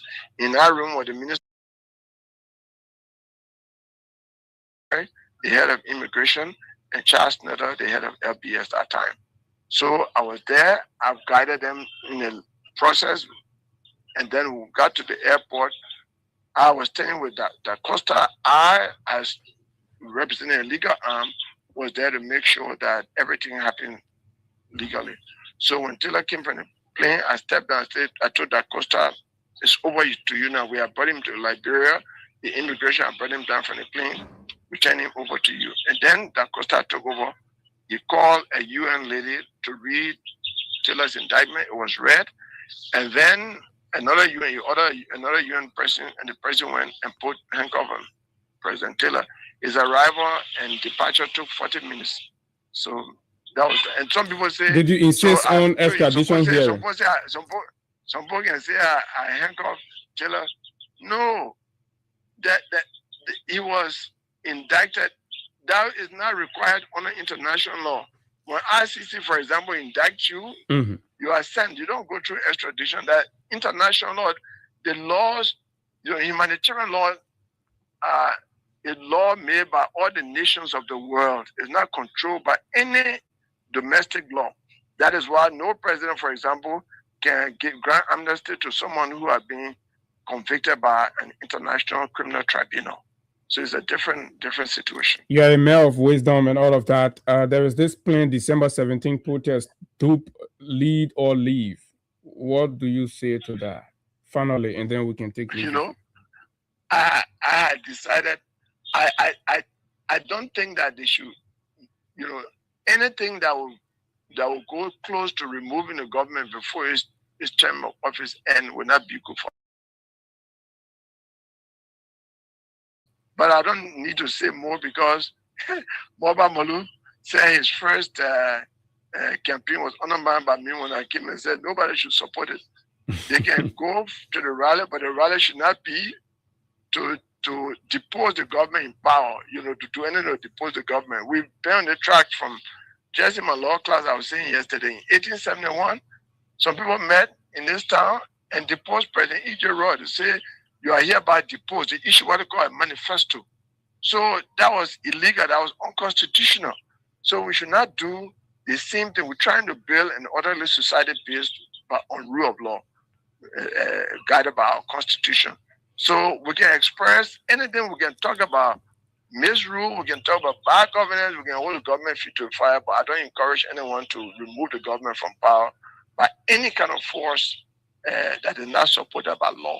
Thank you very much, Councillor Gonglo. Finally, do you have any message for your supporters, your partisans that are out there listening to you, and the general Liberian people? This is a season period. Liberian people have the time. It's not your time. 2029 is my time because everywhere I went in the country, they say, "But you just coming." That Jowea and Baka town, but Jowea and Baka, they know I've already feel them the same what they can do. I'm strong. My views are clear. I don't hide my views about this country. You ask me every question, for example, I answer. And so 2029 is our time. The broom is coming to power. The broom will sweep bad governance. It will sweep all the bad people from power, and a new, vibrant, radical leadership will get in this country to give Liberia the land of liberty its true meaning. So let them ready. The broom is going to win. There's no question about it. Thank you very kindly, Councillor Tiawonse Gonglo. You are such a wonderful statement, and it was an honor having you this morning for breakfast. It's been over 1 hour, 20 some more minutes. And you told me, was that coming for 5 minutes or something? Look at you. You see, just because you know I can talk, you can say, "Come on, just 1 minute." You are very opinionated, but thanks a lot. Okay. Okay, folks. So exactly that's what happened. When we spoke, I told him actually it was going to be very brief. We're just going to stick to he've covered a lot. What's your thoughts? 0776 104 104 086 500 104 plus 231 86 500 104 are the numbers to call and have your say right here. We've had on the line Councillor Tewonsi Gonglo on a wide range of issues, critical national issues in the country as he weigh in his thought. Let's hear from you. It's your turn. Good morning. Yes, good morning. I'm putting Bakwe and John you from Tusafi community. Go ahead.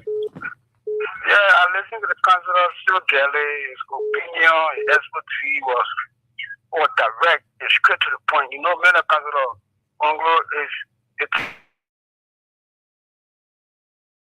they have the mind. When we're talking about experience, that councillor Congo, we're talking about, we're not measuring or basket people like Joseph Nima Pueka looking to power seeing have 45 years experience, but nothing has proven to our country. That's very bad. Thank you very much. Good morning. Good morning, Mr. Abu. Good morning. This is the most opinion time. They come up with chairman and I join you from Stockton District 4. Go ahead. Mr. Here there or inside for discussion, but I know. Let me just try to make my contribution while the town present me. But let me just see what I can do. Go ahead. On the issue of the lawmakers in the House, I probably agree with him and also I disagree with him. Look, the lawmakers, we are paying them. No position or struggling in order to develop country like Europe, paying no gas, buying a car, buying a fuel, creating a car. But he said the same thing. He said the same thing. Then why are you disagreeing with him? I disagree with him when the dollars belong. He said the system is the one that is taking down the to be what he is. No, that is not struggling because of the system. That they are inconsistent, man. Part of the senators that we just in 2009, that they don't came out all kind of statement against the Ellen Johnson regime. But right after 2 years, we signed capitulating and he was a bad boss to Robert Shelby. Is that the scope of Ellen Johnson's release? So on our issue, on our side, I disagree with him. I also disagree with him when it comes to the government. When it comes to the protest, he said the Constitution is not backing removing of government. I will refer to the same Constitution, Article 1 of the Constitution, talk about authorication. When you author it, they said all power is given to us to author and to bring the power. So if we are going to author but we can wait for the democratic cycle to alter the leadership, not to topple the leadership. The framework of the Constitution said we can remove and replace. No, but the framework did not say you can hijack power. What the law did not give, No. The law gave something. The law gave election. That's what the law gave. The law gave election. The law gave you going to take power by yourself. So you can protest, you can express yourself, but your protest should not be to remove an elected authority. Yeah, but the authority should provide enjoyment and pleasure for me when it is not providing. So you should demand them to you should demand them to provide that. I agree. But what if there is a kind of leadership that's so tyrannic and is not willing to listen? When the leadership is not willing to listen, and the only option we have is to author. No, you just need to stand. But anyway, that's the point. Let's take you. Good morning. Hello, Abu. How you doing? I'm fine. Let's hear you, sir. We had the Leonard Councillor Tewonsi Gonglo. I listened to him and he said it all. But there's some other things that he said I was not corresponding with the government's policy. What was that? You know, I want to say that no matter what happened, even if Jesus Christ come today and advise this government, nothing they will listen to and do. They will continue to suppress the citizen and just after stealing and do any other thing that they want to do. Said that the people, the power. The power is being inherited in the people. Mm-hmm. And you said that nobody is supposed the government to leave. But there are so many things that cause the people to go against the government to leave. This July 17, the people continue to deplete the country. So if we will wait for 2029. By the time we get there, 20 people will be arrested, and the country will be depleted. So that means you're not going to listen to the Council of Advice about not acting to depose the government. Rather, you can send your views across, but do not act to depose the government. You support removing the government? Yeah, but I mean, if the government is doing things necessarily, it should be removed. Okay, thank you very much. It's a view. Let's have more views. 0776 104 104 086 500 104 plus 231 86 500 104 are the numbers to call, and you will be live right here on the show. Freedom 87.9. Hello, good morning. Your name and where are you joining us from? Good morning, Comrade Jerry. My name's Richard Blamu Asamu Wati, the Moji West Point, and I'm here. Go ahead. I'm so grateful to the Almighty God this morning for the continuous strength in terms of my health. Well, let me say this, Sheikh Sharif. This is Abu Sharif. Abu, this republic that is Liberia. You know, I was so impressed this morning when I listened to Councilor Tiawan Gongru say Gongru on all of the national issue that he spoke on. This is why Mama is draining me every day. Honorable Samuel Kofi Wolf to sit as national security advisor to the president of the Republic of Liberia, Joseph Newman Boaka, for the death of that Guinean citizen that Councilor Gongro mentioned this morning. No, it pains me too much. No, let me tell you, Councilor Gongro and Anthony Samuel Kofi Wolf, they are my good friends. I mean, these are people during early first time. They used to leave from their houses to go visit me in West Point when I was doing the burning fire in terms of the advocacy. This is why people say the other time that Ellie wanted to make a commissioner and he refused. I was raising issues during the time of the late Dimo W. as commissioner in West Point when he authorized a guy to pay a funeral home. So conclude. Asamwati, we know your record. But go ahead, conclude. The bad governance that is taking place today.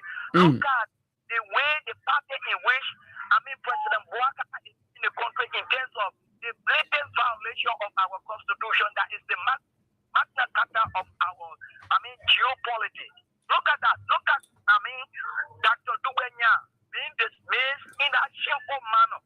An international scientist who serves in the who told you international scientists can be dismissed? So international scientists can be dismissed. Why if his attitude were inimical to the office? No.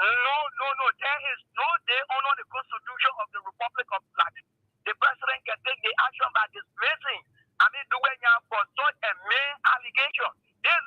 Why you call main allegation? Dubai works at the will and pleasure of the president. You know that? No. You don't work at the way and pleasure of the president. Okay, so y'all go put him back there. No, I'm saying something. I'm not defending him. I'm talking about bad governance. Thank you. Okay, thank you very much. And so let's take Eugene Jobo. Eugene, go ahead. You're live. Thank you, Abu. And let me say, no, my name is Eugene S. Jobo Jr., and I call you from Capital Bypass. Abu, I must appreciate you for the kind of interview you have conducted this morning. All the questions was on point and was so beneficial to us as listeners. But I think Mr. Councilor Gongro have been so disingenuous to the Liberian people. Disingenuous, you mean? Yeah, sure. I don't mention my word on this. How? So if you said to us that the excesses of the government is more than the goodness, the councillor should be calling on his a former vice Stella Barrow to resign. You mean Mr. Yakpaolo? Of course. You should be calling on him to resign. His resignation of Yakpaolo is not in Gonglo's purview. It is a personal decision that Yakpaolo should take by himself.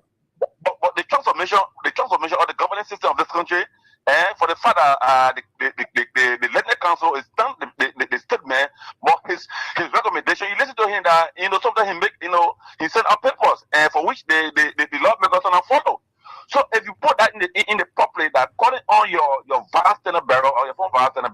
resign. What is true? So to resign from what? To resign from the government or from his party?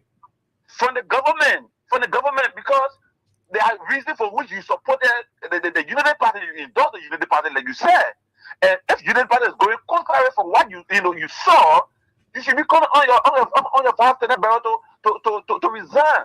But the reason why he can't do that because I believe somewhere the head of the EPA, somewhere that Rafi with Gonglo. No, come on, man, Councilor Gonglo, integrity. Come on, you don't want to say that. Abu, you listen to the Lender Council when he said, President, we have bill for the 7 condominium. It's far from the reality, Abu. You cannot speak like that as councilman. You have to have the fact. So we are calling on him now. Then why you talking here? You get fired too? You talk about Yakpaolo giving the man money. You get fired. I said perhaps. Abu, I said perhaps. So he has quoted Eugene Fagon, and Eugene Fagon was a spokesman of the government then. Abu, so let me conclude on this. No. Let's finish the other one, yeah. So you agree, P4 on the man, right? No, I don't know. Why should I be for him? I speak my opinion on this. It's my opinion. Unless you want to question my opinion, and that which I don't want you to do. Because so even if your opinion is not correct, but you hold it that it's your opinion.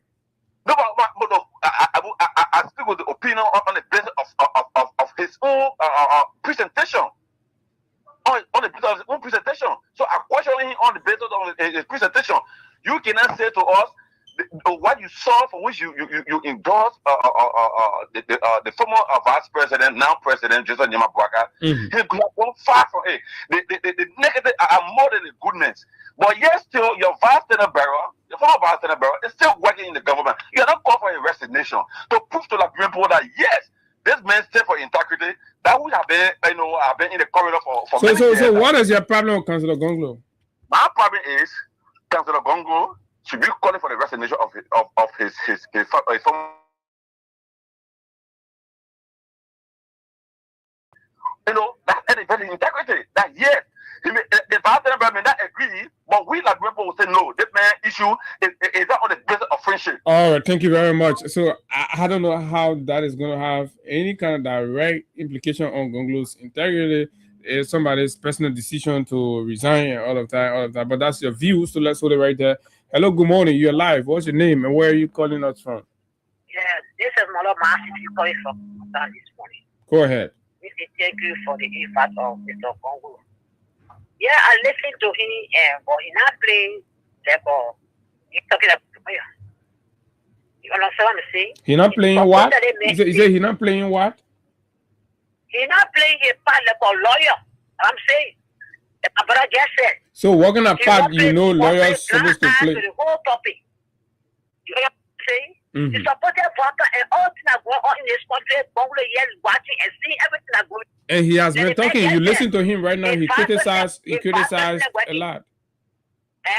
You listen to him. He criticized a lot. He condemned a lot. He condemned even the security advisor. He highlighted a lot of lapses in the government. And he said that the government has made more errors than it has done anything better. So what you want him to do, Masisi? Okay, no problem. What you say, he criticize for you, he criticize. No, what about you now? But are you listening? Ain't you listening or you're not listening to the radio? And you're listening to the radio, you hear him criticize the December 6th program. He criticized the 10 million villa. He criticized the Guinean, the guy that came for refuge and other things. He spoke about the economy. Okay. So you want to tell him thank you, right? I didn't know you condemn all those people. We're talking now. La people in prayer, Dr. Eugene. I want you to call Mr. Porter because like that. I want you to call Porter like a best friend. He supported him in the second round. But what's going on in the country now? They may traveling, but when you talk after you. People say that views go after journalists. See what going on? It's a lawyer to call a second round man. Therefore, our country is going to water. See the killing that going on in this country. And they're not speaking to any other thing. And they what started with our year talking against we are government when you were in power. But let's speak now. Let's speak so what we grab it, the follow, the one that's speaking to us. Okay. What he said, I want you to do more. We need to do more. To call Parker, to vote, doing is wrong. So today just make them talking, but if you don't get ear to listen, anybody told it, it's you. That's what they're doing in the country. Now if they begin Marco and Papa now in this country of this government, but you can't tell the people say, oh, the book can pass through my train on the record way. But yes, I don't know what person up for that you bring that down by yet. But you tell it on your friend, brother. On the group, but your daughter tell you that yesterday you have the $5 and the $5, but you were talking to another person. What's in there? What's in but you listen to what you say, and people are good. So when you don't call the same worker, that will vote for you, support that for you, support that in the summer, but it's not going to country very wrong. It's a separate teacher attitude, and go and put the order. But they get you to see, now what the kids do. All right, thank you very much, Ma Sisi. You've made your points. Let's take more calls. Good morning. Yeah, this is Mr. Koba. How you doing, my brother? I'm fine, Mr. Koba. Go ahead. Yeah, look, while it's true that I seem to agree with Councilor Gongo, but I want to respectfully differ with him some point. Go ahead. And I want to agree with Mr. The fellow that I just called before, Marcy. Eugene Jebo. Yeah, Eugene make a very salient point, and it's backed by fact. You remember in 2024, the youth wing of Councilor Congo's party published a press release accusing Councilor Congo of taking money from that disaster, the disaster management, no, not disaster management. The EPA? Yeah, the EPA. There's a press release from his parties. Yeah, but those are allegations now, accusations. No, it's not allegations. It comes from his party. And so when it comes from his party, that means it's a fact? That press release came from the National Youth Wing of his party. I have not seen that yet. If you could share a copy with us. You have to search it. No, but you have it. If you have it, you can share with us. And even I will still look it up though. As a political leader, recommending people to that agency for employment because he has his vice president. But let's move forward. He spoke on a lot of issues, and I want to speak to them. No, you can pick one or two to talk about. What are those individuals that came, for example, the guy that came from Guinea? What are that individual was the refugees? I don't want to believe so. No. When he said refugee, not in the sense of a refugee, but somebody seeking refuge. He was fleeing persecution, so he was coming for refuge.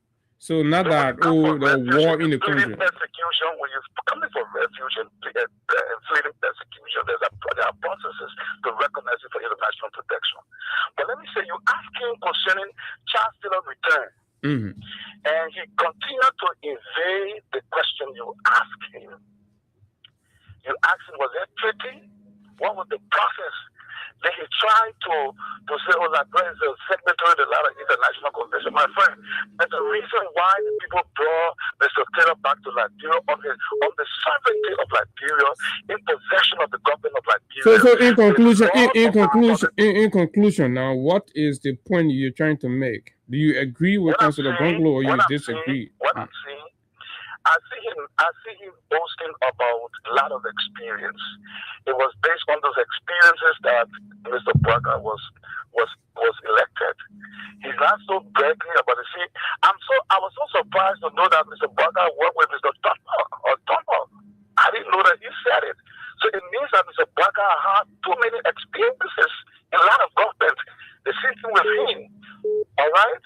And he sat on the media and saying for the 7 building that Mr. Weir built. The thing is, did he investigate? Even if who spoke it, he as a political and opinion leader of this country should have done his fact findings. And he didn't even tell the public what Mr. Weir did in his presidency.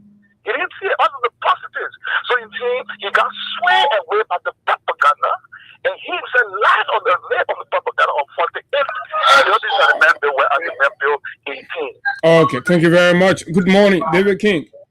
Yeah, good morning, Abu, and let me say good morning to your many listeners and to your studio guests as well. President Banco, let me say morning to you. Yeah. You know, you're one person who I have so much, respect for. The councillor has done a whole lot in this country. But councillor, all of the SSCs in this government, you are one of the contributors to those SSCs that we have in the Bwaka administration. How? I listened to you. You said Josh Weah did well. It was a little bit better. Hello, David. Respectfully disagree with my comrade, Eugene Jobo. Honorable Jakpawo should resign. No, he can't resign. He shouldn't even be told that he should resign. Because if we look at this Bwaka administration, the EPA has transformed gradually and rapidly on Mr. Jakpawo. He's doing a whole lot at that institution. So we are not saying because Bwaka, some of the people are not doing well, and Mr. Bongo is seeing all of these things. So what has transformed with the EPA? He has moved them to a new office? No, except office. They are moved to a new office, of course. And but it's a rented office. Exactly. He's working on something. All of the wetlands and things in this place that people are inclusion. Even on the Rousey Highway, Mr. Jakpawo has sent his team. The guy have gone and took up all of those cornerstone that people planted in the wetland, came in to be that land. And I mean, he has done a whole lot. Well, but I only want seeing all the ones. I'm a citizen, right? No, I'm not asking for party. Listen. You know, like I always say to my guys in the green, for us, we'll not be sycophantic, we'll not be deceptive to our people. When we see the right thing happening, we will allude to it. But when we see the corrupt action of the President Joseph Boakai, we will also come out to tell it. There's a man who told us that he will not fly private jet. But just last my man, leave Mr. Boakai, go back to Jakpawo. You say Jakpawo not do well. That's why I say what did Jakpawo not do? Jakpawo have system in place and he tried to what kind of system he put in place? Jakpawo, you know, as you all know, there are a lot of people who live along the coastal land. And some of those lands that the people occupied in the past, they took government era and were living there. But every time they come, when they break down those mission structure they build there, they will come to government again for national disaster management to go and contribute to them. So Mr. Jakpawo has said, even though you have the right to live in Liberia as a Liberian, but you cannot live in a prohibited area. So he's trying to mission structure along the coastal line, and that are some of the mango swamp that people just eat. So you are commending Jakpawo for trying to remove Liberians from their homes along the coastal line. Let me. I'm asking because you say the men going taking the people from there. You're saying that the man has advocated for relocation. Right? Listen, you know what Mr. Jakpawo is doing that. He is also advocating with international partner to make sure that leave me with your Jakpawo business, my man. Leave me with your Jakpawo business. I don't even know what you take Jakpawo business from them. Good morning. Good morning, Abu. Good morning. Yeah, this is Never constrained to call your show this morning. Yeah, Never. Welcome, man. I'm brother. How you doing? I'm good. Thank you for the hardship for our country. They listening to Mr. Congo. Councillor Congo. The reason why Councillor Congo, sorry, he said the reason why he put the Boka. He said because Boka worked with the late President Tobo. Now on that basis, you vote for Boka because he worked with President Tobo for a long time. And he Councillor Congo telling us the reason why Liberians should vote for him. No, he was counting on the strength of his experience in government, and from how he sounded as though he was okay with Talbot leadership style. So he was of the opinion that this man had learned something from Talbot leadership. Abu, your experience should be based on performance. What happened for that performance when you were working with Talbot? Even serving as vice president. You should look at all this. Why is it that Councilor Congo is telling the Liberian people should vote for him? Because of what? He transformed Justice Ministry. He did a lot of things at the place where he was working before he resigned. Labor Ministry. It is based on your performance and the kind of level of transformation you have carried on to the institution. That's the reason why people vote for you. You can't just vote for somebody because he's still working with former president. That's the reason why you vote for them. No, they never suffer in the country. We have to be real. If you want people to vote for, if you're going to vote for people, you can look at the person's performance in the past, what the person has been doing, what the positions of the person, and what better the person will do in the future. That's the reason why you vote for people. Look at where we are today. Because somebody still not working with us, so you decide to support the person, and you're not seeing the best performance, it's wrong. And on the issue, he raised about former president, we are relaxed. Mm-hmm. You, as a former human rights advocate, if Bagon come out with such an issue, you do your background investigation, but you never, you said so you operating on DC, that's it. No, but Fagon spoke as an authority. Never. You know that. No. Never. You've been in government. You understand? Never been in government. Fagon spoke. So are you insinuating that Fagon used to tell lie while he served as a spokesperson for the government? Pero I'm telling you, Congo was to go through a background investigation. If I bring information to you, Abu, you will not do your due diligence to go through a background investigation. You will just conclude. But who you do the due diligence on? In the same government, you go ask the government. Oh, government, we hear this thing here. How can you confirm? But the men that speak for the government, the men come and say the same thing. If you are not out of the country, if you are right here, you're not out of the country.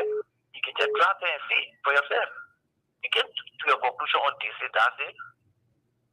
It's wrong. Okay. Thank you. Thank you very much. Okay, let me take 4 more calls. Good morning. Good morning, Abu. Good morning. Yeah, okay. Thank you, veteran. Veteran, you see, like we're saying, I'm not a constitutional lawyer. I'm not even a lawyer. I'm just a man. Let me not pretend to be one. But in law, the words are very important. Don't underscore that word altercation. And every time, when we go to Article 1, they say at all times, and it's an altercation. At all times, it is specified that we should wait for election. And again, that altercation, I don't think it's about election. I think in the framework's mind, they're going to come on me in Joseph Boakai, who are going to be very repressive and ruthless, and they're going to grab the lawmaker, know what they're thinking, so that this space and things are created for the citizen action. I think that what the framework of the Constitution is trying to design there, that when the horse is refusing to go by the will of the people, and then the people are being repressed and suppressed, when you go to protest, I want you to know what the police can do. When you go to protest, the police don't even get it. Even if you're not protesting, you know about police repression in Nigeria now. The police are very ruthless and repressive. So now they will just resolve one time. Let's just say gangsters, follow your leader and leave town. I think that the only thing, no, Abu, everything, every fabric of this nation is being broken down. Now, as we speak, the president is seated in Nigeria. Now they are discussing how to. Okay, he has dropped off. Let's take you. Good morning. Morning, Abu. How are you? Edmund Carr. Last night was a scene of disturbance. But we'll talk about that after here. But make your point on Councilor Conclu's conversation. You know, I would like to look at the era quickly, and let me start with the economy. And he was right. This is why some of us have always said that we are now an economy, but sometimes the way in which you determine whether the economy is good is looking at the daily activities in the market, you know, and he put it right. When you go to the market, people will tell you, oh, President we have time, you know, I wanted to be perseverant anyway 1 year ago. They will tell you that I used to bring so bad, and before the day comes to an end, I'm running back to go get you one. But this time I will bring 2 bad, 3 bad. It is here for more than 2 weeks. In fact, you will start getting ratting and you will start chunking it away. When you go to the money changer, the same story. When you send your wife or your girlfriend in the market, what they need to carry and what they will bring to you now, to be complaining and telling you why it's unfolding, that's the vulnerable to the fact that the economy is not okay. Then more to that, the people that are supposed to help to steer the wheel of the economy, the petty trader on the street, you take it down from there. The people that are supposed to be making 150, 100 to come to the market to make it to move, you take them from there.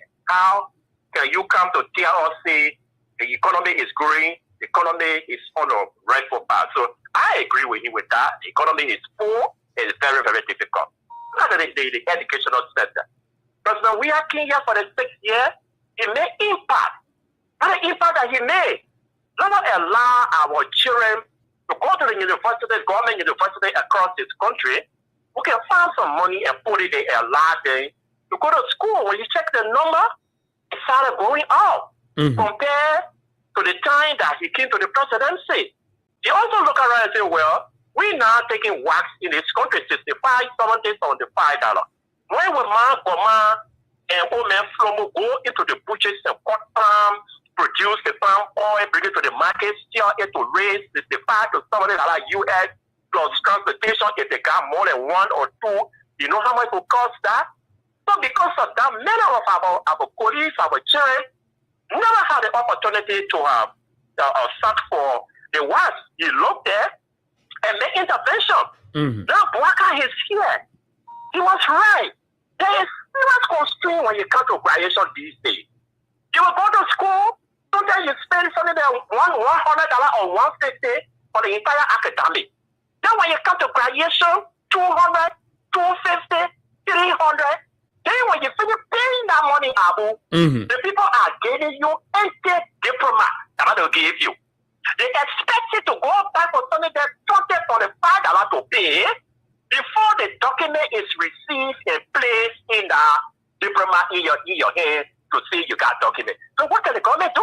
But so we are in big impact in the educational sector. That's why you refer to it as Mr. Know About It, but then you are come here as a local, you're making no impact. So I think if you want to have some legislation so that we can talk about too, go there and make a mandatory and reduce this particular graduation fee payment because it's very, very stressful for parents. It's not happy. I also agree with you. When you talk about this quote-unquote party headquarters store, then he's got a good place. Look at the Tottenham building. Look at the very buildings that belong to the Tottenham. Look at the former education ministry that is standing on Broad Street now in a very dilapidated position.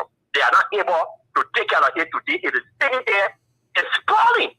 So what can you lay for some of these examples?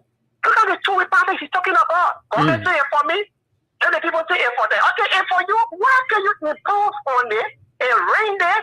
Or even you call partition in there and rain them will be collecting some money and doing something with it. But it is there in a very dilapidated position. So if you build party headquarters across the country, where it is strongly believed that it is our money, because you are not telling you were here for 12 years, you are just here only for 2 years. You finish buying the place that they took for you, and you so they able to claim that you are building headquarters across the country. So where are you taking the money from? So we will never believe it. Even some of your really truly Liberian in the Unity Party people are frowning against, and they don't believe that you should go after that. But where I disagree with is that to tell me about GAC. What do you call GAC? GAC go to investigate and tell us, oh yeah, the money actually is for the Liberian people money, that the Liberian people money, Joe Bouaka and your people too, and go build all of those places. No way! GAC will not tell you that. So, and then about that person, we have property. I think he was supposed to do his own due diligence. What if Fakon spoke, or what who didn't talk? He went there according to him for party.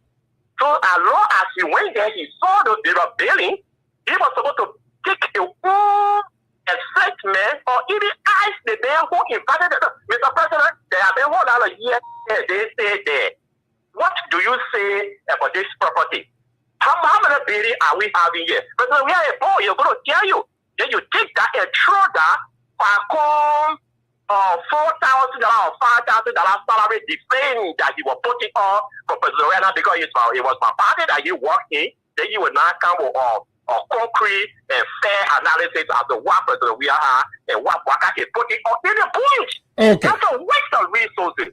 So that is just my few disagreement with him. And then quickly to the disabled community, it is a disaster because Samuel Dean is now acting no different from the Waka official how they behave. The guys have been protesting against him. So yesterday was the International Day of the Disabled, where all disabled from different categories, visually impaired, hearing impaired, physically challenged, gather together and celebrate that day. So the guys are saying, well, this time around, we are going to disrupt the entire program. We will not allow it to go on. When Samuel Dean realized that, he infiltrated the group with cash. He took $100 US each, and then he passed it through another person. The other person will go and call you, oh, Amaka, yeah, are you part of the protest tomorrow? Yeah, I got you. If you want to take it, you pay for the protest. How much you got there? I give you $100. But when I give you the $100, give me $3,000. And I was like, okay, yeah, I will receive it. So the guy that he was using as a contact point managed to have just some money. So at the end analysis, the protest didn't materialize. But as to what led to I'm told he met. No. Let me hold you there, Edmond. Edmond. I'm trying to verify that. Edmond. I'm able to lay my hand on the water. It came from Patar that they're supposed to get for the program of feeding. That's supposed to get for the program. It was not for them that was led to the application between them and the police and whosoever. I'm trying to lay my leg on it. And thanks to you very much for always be concerned about the disabled community. Thank you. Okay, Edmond Kai, thank you very much. But what I know is that the protest was set and people living with disabilities and special needs during the early hours of yesterday morning were prepared to protest. And same day when I intervened, as per the report I've gathered and talked to them, and they had some basic and fundamental agreements. So they ceased the protest and then they moved into the hall and the program went on. So as the program concluded, it was time to consider their transportation compensation. And in the process of that, they realized, some of them realized that they were being left out. Others were being compensated while they were being left out, and there were no, opportunity provided to get them back to their respective homes or locations. So they decided to draw the attention of Same Thing and the organizing committee. So the committee hid herself, refused to come out, and connived with the ministerial complex management to cut the light off, with the understanding that when the lights are off, the people will go home. The people say, oh no, but we didn't get car pay to go home. Then you cut the light off, okay, we'll come outside. And then they decided to come outside. They stood at the gate or the entrance, demanding that they will not leave until the committee members that are within the building come outside and address their plight. So the committee people or Same Thing decided then to call on the Liberia National Police to come in and remove the barrier. At that point, these people living with disabilities have created a barrier at the entrance of the ministerial complex that nobody was exiting until their needs or their concerns are addressed. So nobody know when whoever might have called the police intervention, nobody know what actually they told the police. So the police came right away. According to members of the disabled community that were affected, the police had no interest in hearing them out or intervening to resolve the matter in an amicable way, right? Resorted to deploying strategy to disperse them. Of course, as nature would detect, resistance happened. When resistance happened, the police decided to detonate canisters and tear gas the people. People who were already struggling with mobility issues. And then you tear gas them at night. This is the heart of wickedness, cruelty. What has our police turned into? What is going on? These are our fellow citizens.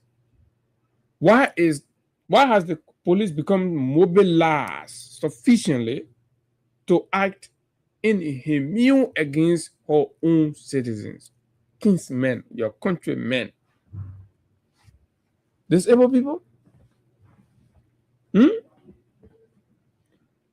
And that's what we're saying with Councillor Gonglo. The instruction, these things come from the instruction. And look, Gregory Cuomo is responsible for the breakdown and the lawlessness that we keep seeing, the wickedness, the cruelty that we keep seeing.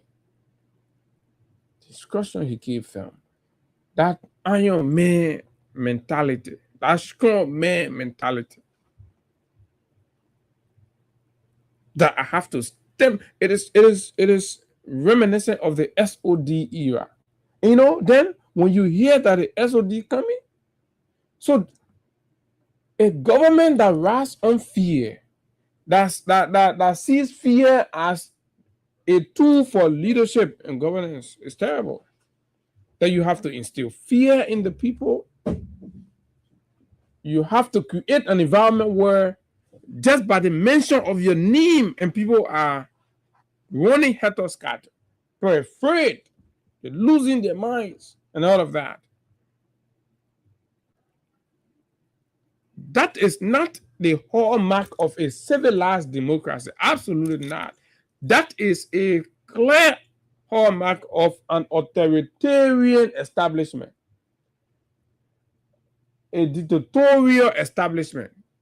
Because under a responsible democracy, citizens are supposed to see the police as their friend, give the police the necessary support.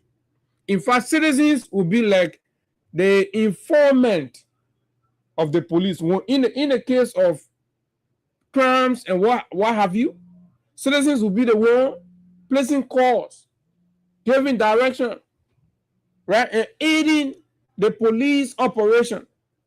But when the police is mobilized like a militia against the people, that whenever they see the police coming, even big belly, pregnant women are not safe from police officers. Look at what happened in Red Line. And I blame Bestman. When I saw Bestman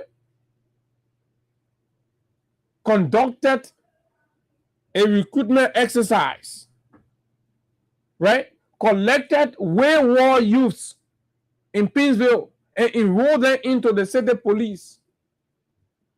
Those guys can be standing in Red Line and other places, drinking palm wine, and how you call the other thing?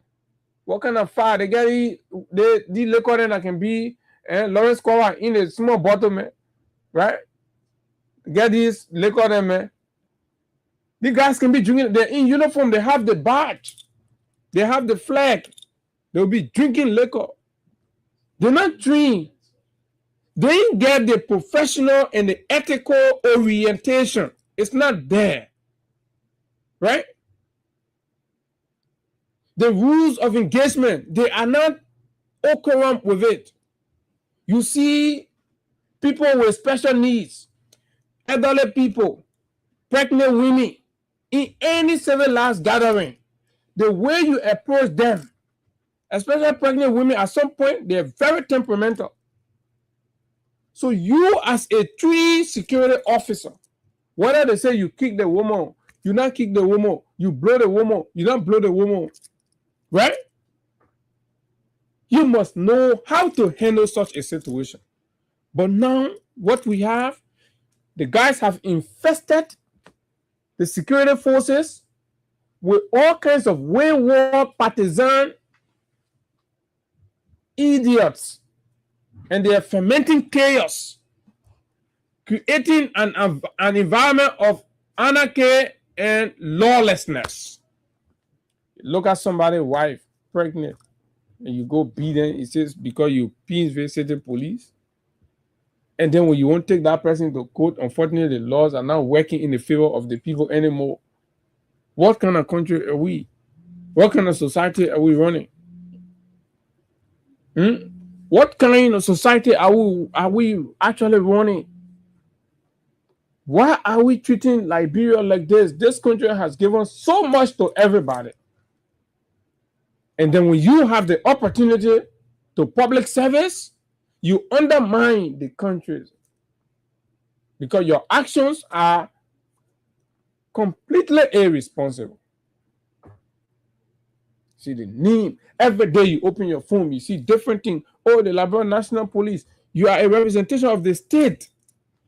You are a representation of the state. So that goes to say that this is what Liberia is doing. Liberia is beating people. Liberia is tear gassing disabled people. For God's sake. These people have been complaining. So that means the president prefers Sam Dean over the welfare of the rest of the other people. The president and his people are prepared to protect Sam Dean against the interests and concern of those hundreds of disabled people who are complaining about his bad leadership style. In disabled people think you carry partisan business there. These are the issues. Fellow Liberians. But we'll be here. We'll find time, we'll come, we'll continue talking. Let's hope that one day the president will listen and decide to put his feet down. Mr. President has to put his feet down. Every time Mr. President calls cabinet meeting, all of the cabinet meetings are looking into different areas, and those successive cabinet meetings have highlighted or announced success in each and any of the other priority area that they have set for themselves. We are not a country in progress, we're a country in reverse. The country is being run backward. Look at what the government has traveled to Nigeria for. Is a state having its program, and the whole president of our country take a huge delegation to go on there. Right? Let me just say, like Grand Cayman County decide to have a small program for the county, exclude just the county, not even the whole country, just the county. Then Grand Cayman say, we're bringing Alassane Ouattara to come speak there. You will find it in Alassane Ouattara's schedule to come talk to Grand Cayman, not even Liberia program, but Grand Cayman program. That is to tell you how less basic our president is. No purpose. No agenda. So he is itching for travel opportunity. He just want to be out of the country. Reducing the presidency to a point where local communities in Nigeria will be inviting our whole presidency. Even inviting superintendent or minister of internal affairs. Even if such an invitation comes to you, can the minister of internal affairs go to make representation? Can some other official in the government go to make representation and deliver whatever address? You take the whole president, turns his back on the country, goes to Nigeria, and the underlying conversation we are getting from there are disturbing. This government has failed to attract anything, so they are desperate for money. After easy, next week, we will begin our conversation on the Oranto arrangements. We have compiled a lot, and we'll be calling names here. And these visits to Nigeria, we are told, it's on the basis of going there to collect envelope and kickbacks to soften the ground. And yet, our president One actor easy man is able to put our president on private jet, take him from here, carry him to Nigeria, say can't sit down here. What in your Mr. President, what in your go talk in Liberia? I want to get investment in Liberia. What in your go talk in Liberia? Come, Mr. President, let's do this one. Guru is John. Move for here, we'll celebrate birthday in Bomi. He even come back to the mansion. He even spot the mansion in John, where the mansion in Park. Guru go where in the small people country in Nigeria say you go for a program. What happened to our own president? 3 more minutes. Let me take calls on this one. Then we go. 0776 104 104 086 500 104 plus 231 86 500 104 are the numbers to call. There is a fundamental problem with how things are going on in Liberia. We're not criticizing because we hate or because of anything, or we're criticizing because things are not running the way they should, and we want things to change. Good morning. Good morning. Yeah, good morning. Morning. Yeah, first of all, I want to thank you for the program. Like our president, not even vote there for the administration after 2029 to do for out of power. Because they're not valuing the people of the country. They don't value themselves. They don't care about the people. They don't care about the new people that was on the they don't care about it. Different things you need to have to be. If you take care about the people, why you don't care about the people? They only care about themselves. Okay, thank you very much. Good morning. Good morning. Morning, sir. Go ahead. Yes, Maurice, I'm calling for Central Street. Mm-hmm. All right, changing for the topic of our discussion. But my question to you as a journalist, can you remember, or can I send a clip to you to remember that Joey left the country for 45 days to go with the football team? Then President Bola to go follow our program. Whose one is preferable? The police who will football team and to go follow our program. Can you remember that? When you analyze that, the PDP is very wise enough because you know that very well. President, we have left this country. Former President, we have left this country for 45 days to go with the football team. So which football game plays for 45? Wait, listen to me. Which football game? I listen to you, right? So yeah, listen now. Hey, listen now. All right, get up from here. It seems that your hair not correct. You're not up for anything. Hello, good morning. Yeah, thank you, Abu. I just clearly show that the president is not in the interest of the country. What he believes in is anti-travel, Because look at that. President is attending an institution from a state governor. What do we get for that? You travel all over the world. You can't expect anything to us. Or another African country around us, they speak. In fact, I pray that the governor of Plateau State or Delta State, where they kidnap a lot, they go in fact work out there too. They could be okay. Look at how don't have them all are. Okay. You're telling me, President, we are coming for 45 days to win a football game? Okay. Thank you very much. And that's my question. Which football game lasts for 45 days?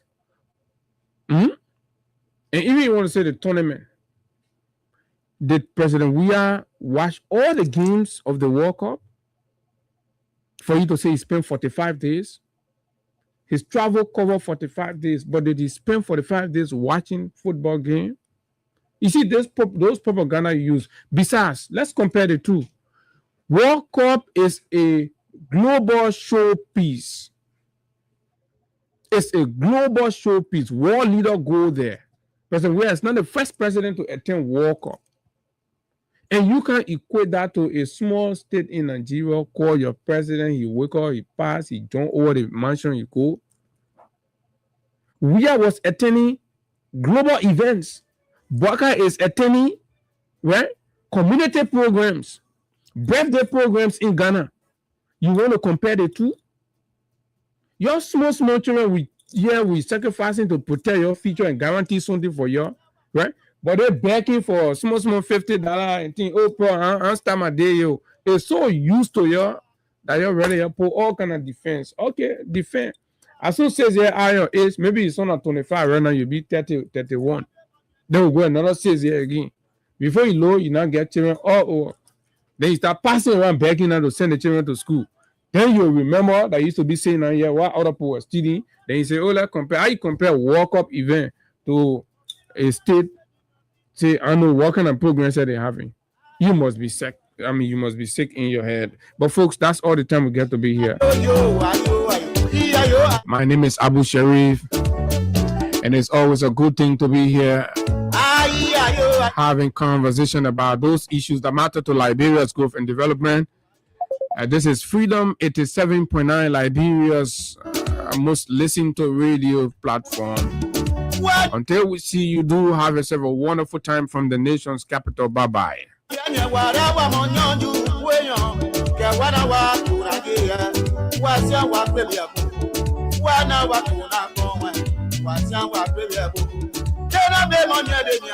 I'm a freedom fighter.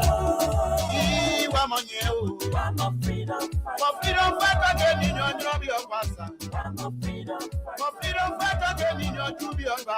I'm a freedom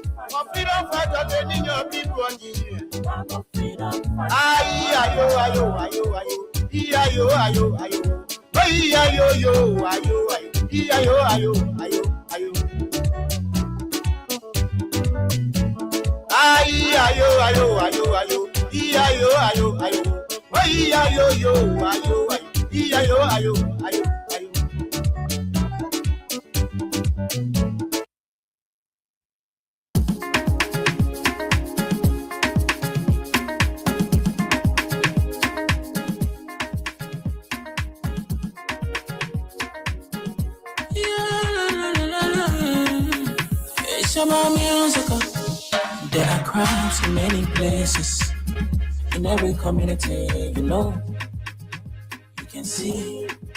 So if you see crime, report it. Don't take law in your hand for the right authority. That it can't take your law in.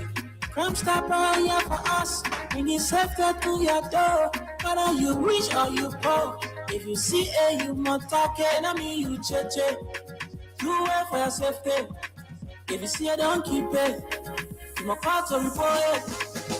Crime Stopper, the people bringing safety to your door. Crime Stopper, stopping crime and make it peace for them before. Crime Stopper, Liberia, from the center to interior. Crime Stopper, keeping us safe, they're stopping crimes for all of us. Crime Stopper, the people bringing safety to your door. Crime Stopper, stopping crime and make it peace for them before. Crime Stopper, Liberia, from the center to interior. Crime Stopper, keeping us safe, they're stopping crimes for all of us.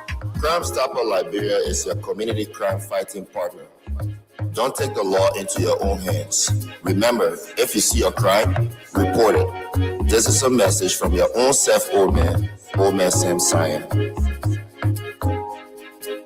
Crime Stopper, the people bringing safety to your door. Crime Stopper, stopping crime and make it peace for them before. Crime Stopper Liberia, from the center to interior. Crime Stopper, keeping us safe, they're stopping crime for all of us. Crime Stopper.